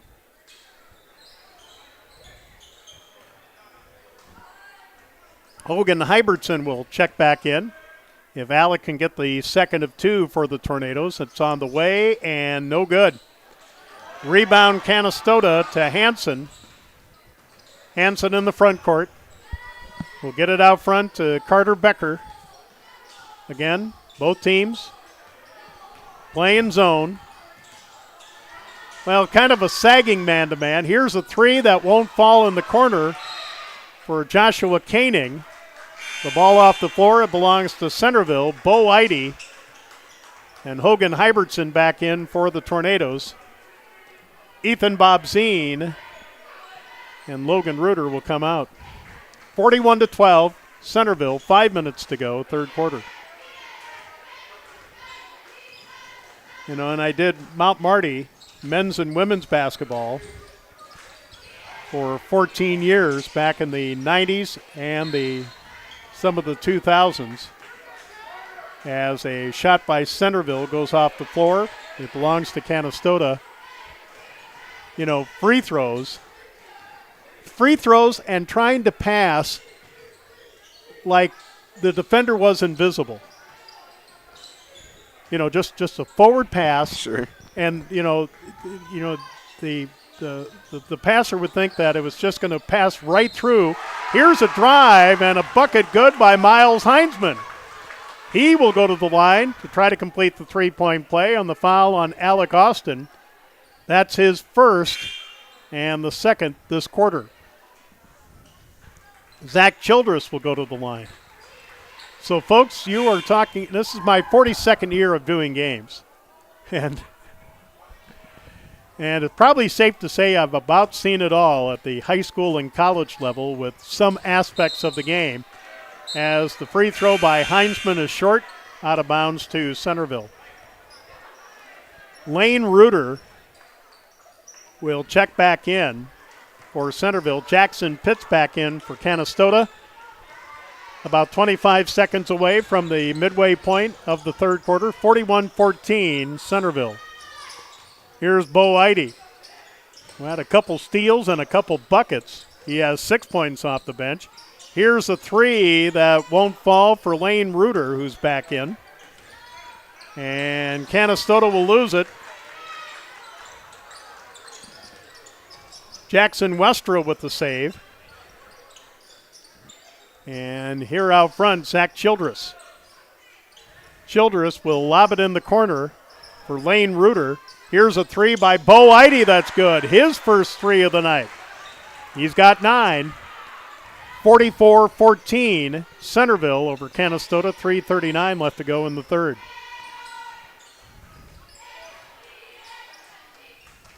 Jackson Pitts will get it out front to Miles Heinzman. Heinzman on the drive, taken away, a jump ball. As Lane Reuter took it away, it'll belong to Canistota underneath their own basket.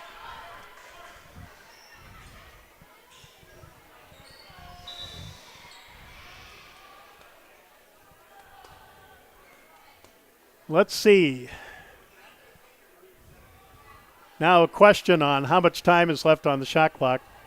It'll be 15.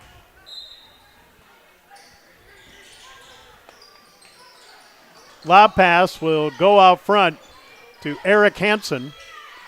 Right side to Joshua Koenig. Koenig to Jackson Pitts. 5 seconds to shoot. And Canistota will throw it away in front of their own bench. And here comes that line change for the Centerville boys.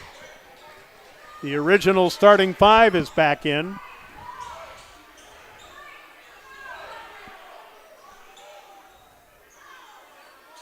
As, let's see, it's not a 35-point lead. Is it 30 or 35? I don't know. It's 35. It's 35. But the clock continued to run while play was stopped.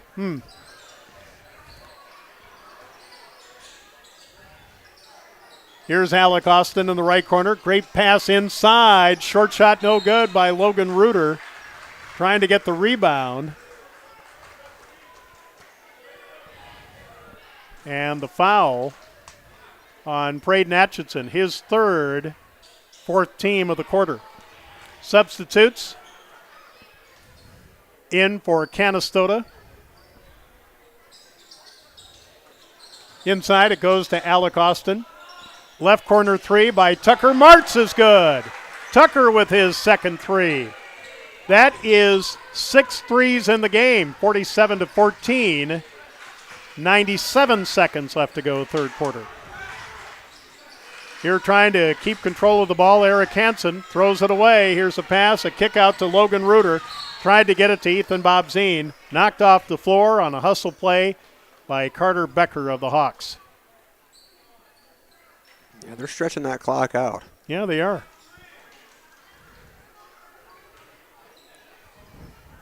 Two more points by Centerville, and it'll be a 35-point lead and a running clock. It's like Doug's got somewhere to be. Maybe so. But he's not running the clock. He's running the shot clock. Yeah, you're right. Yeah.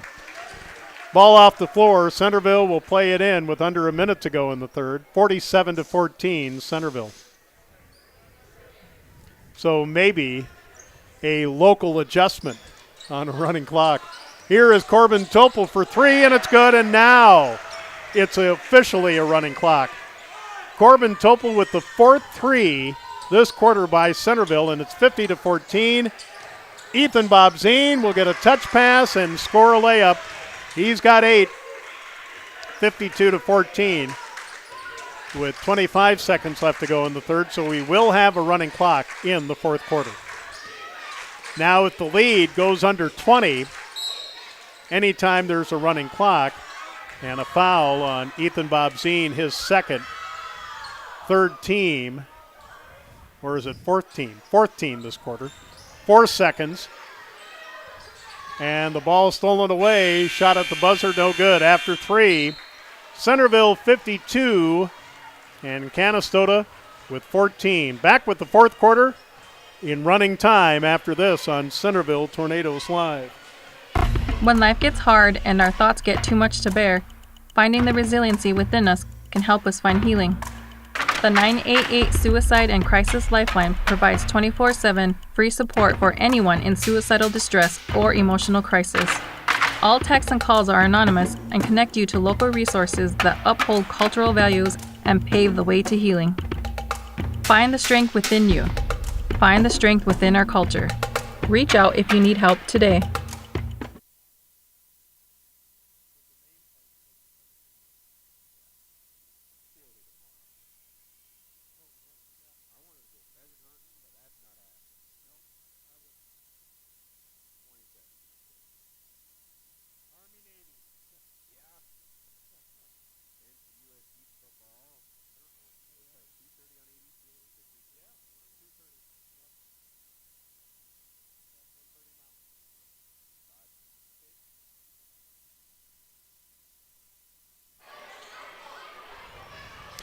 All right, 8 more minutes to go. Centerville 52, Canistota 14. Only 3 points in the third quarter for Canistota.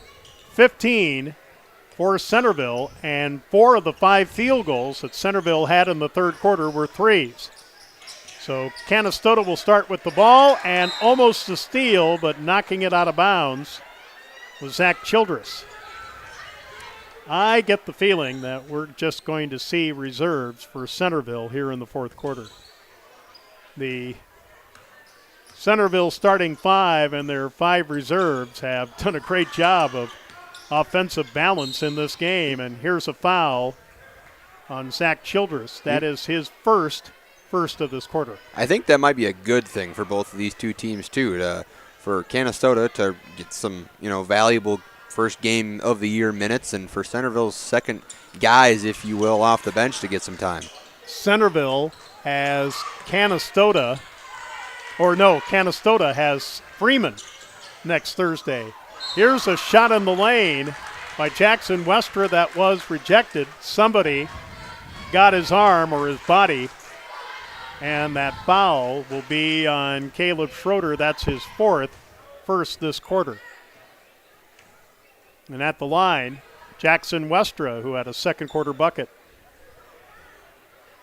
First of 2, no good, and he is only the second Centerville player to go to the line.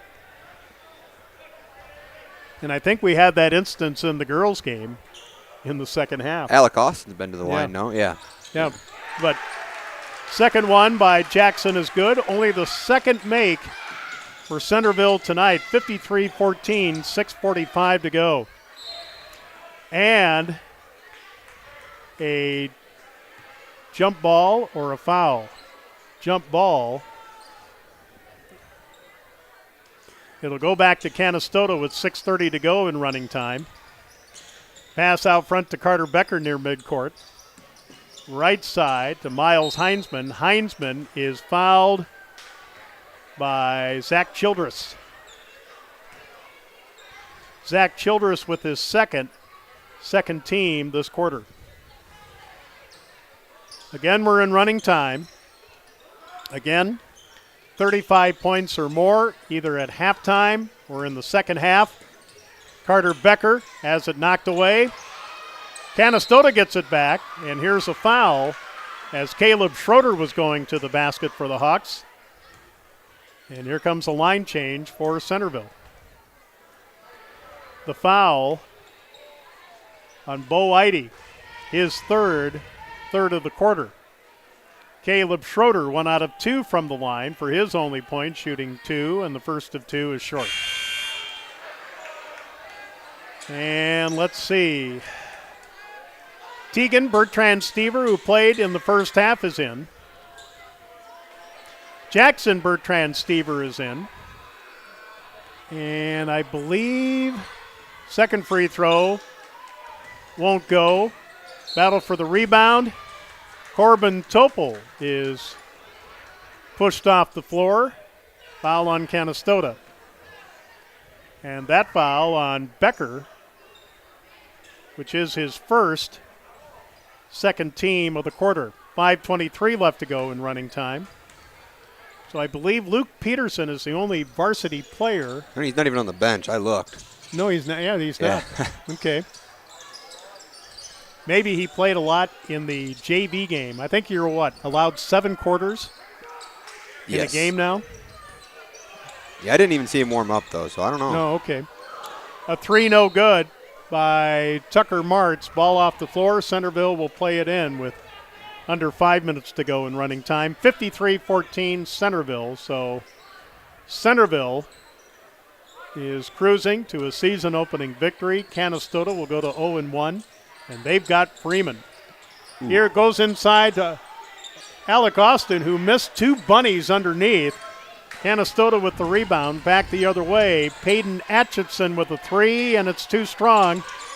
Rebound to Tegan Bertrand-Stever with 4:23 to go in running time.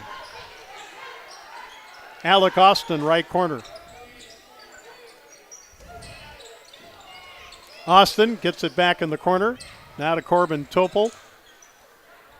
Topol in the corner to Tucker Martz. Down low to Austin. Easy lay-in for 2.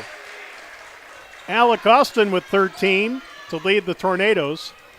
He is the only Tornado in double figures, but as we mentioned at halftime, Tornadoes with great balance. Here's a 3, in and out, no good by Koenig. Canistota gets the offensive board. And here comes another line change, a bank 3, too strong for Miles Heinzman, and a foul on Canistota in Centerville's backcourt. The foul on Peyton Atchison, which is his 4th, 3rd team. There's the line change for Centerville, and I'm sure we've seen the starters for the last time tonight. A little bit of conditioning in the 4th quarter, I guess so, yeah. Tell you what, though, that'll be an interesting matchup between Centerville and Avon in boys action. Of course, Avon has been great in 9B football. Here's a 3, that's good for Zach Childress to make it 58-14, under 3 minutes to go in running time. Did he jump on that 3 or no? All I saw was the ball going through the hoop. And here's a 3 from the corner, no good by Joshua Koenig. He could have. And Logan Reuter fouled by Peyton Atchison, and he's just fouled out of the game. He will foul out with 2:29 left to go, and he will finish with 6 points.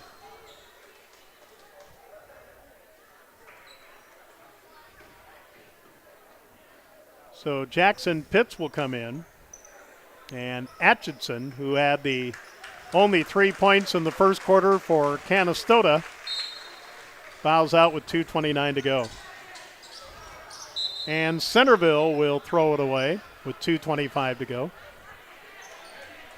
Well, coming up, scoring summary. We'll review the girls' games and maybe give you some quick scores from Class B boys basketball in Southeast South Dakota.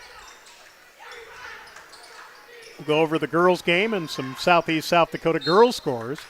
Here's a drive by Caleb Schroeder. He was fouled with 2 minutes to go.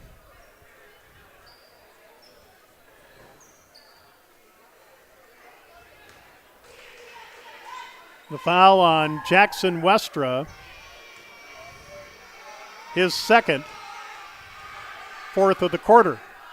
And the first of 2, a swish for Caleb Schroeder. his second point of the game. Bo Eide back in. Tegan Bertrand-Stever, Jackson Bertrand-Stever back in. So just about everybody that dressed getting a chance to play in the season opener, and the second of two for Schroeder is good. He's got 3, all from the free throw line, 58-16, 1:45 to go. Bo Eide on the drive, layup no good, rebound to Schroeder. Schroeder had the ball knocked away, got it back, goes up ahead, and getting pushed from behind, Eric Hansen, a Centerville foul on Zach Childress, which is his third, 5th team. So free throws the rest of the way for Canistota. Eric Hansen at the line to shoot 2. First of 2 is good. Carter Becker back in. Caleb Schroeder with 3 points from the free throw line will come out.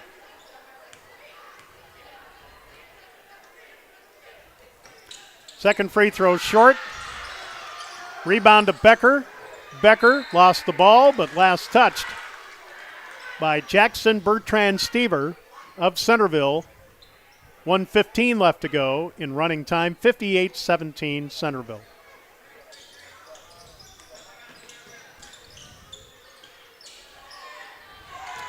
And the inbounds pass stolen away, back the other way, Hogan Hybertson, and Hybertson fouled by Becker.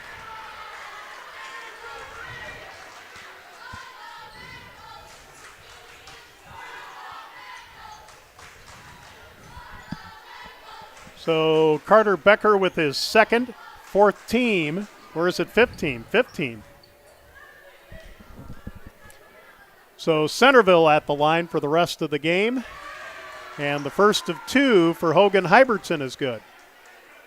So he has a point, 59-17, 45.6 left to go. Second free throw, good.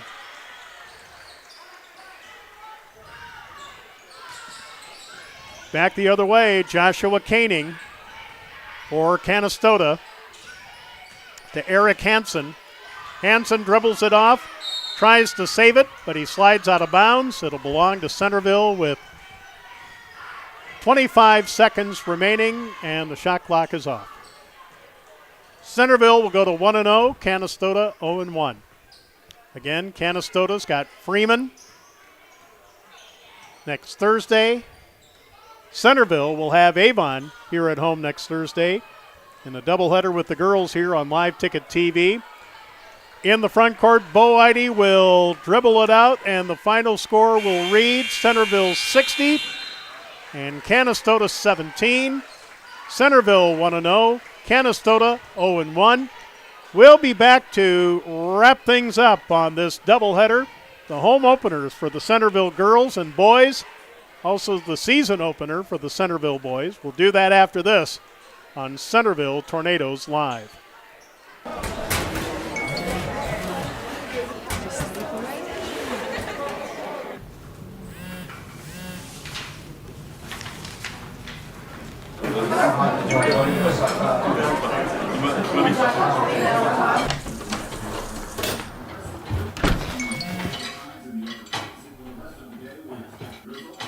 When the world feels big, a small note can mean everything. Find mental health support at sdbehavioralhealth.gov.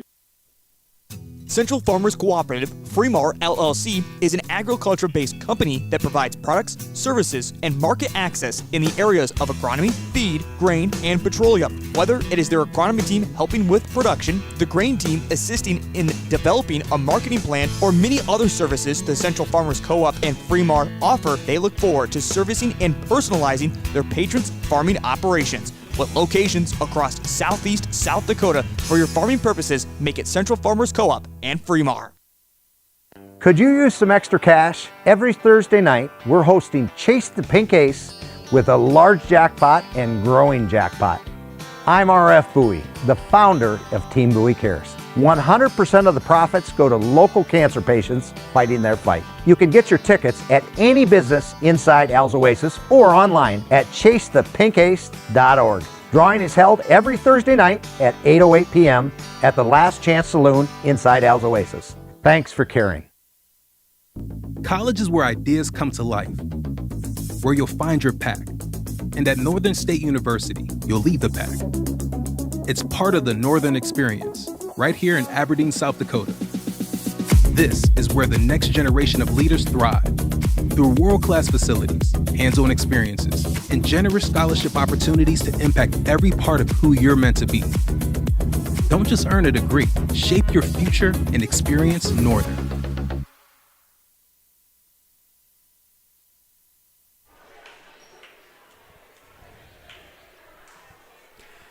Back at the Centerville High School Purple Gym, along with Charlie Preen, Joe Van Gore, and the final in non-conference Class B boys basketball is Centerville with 60 and Canistota with 17.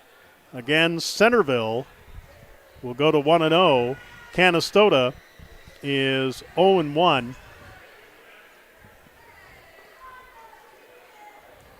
Just a second here. I'm updating SD score feed.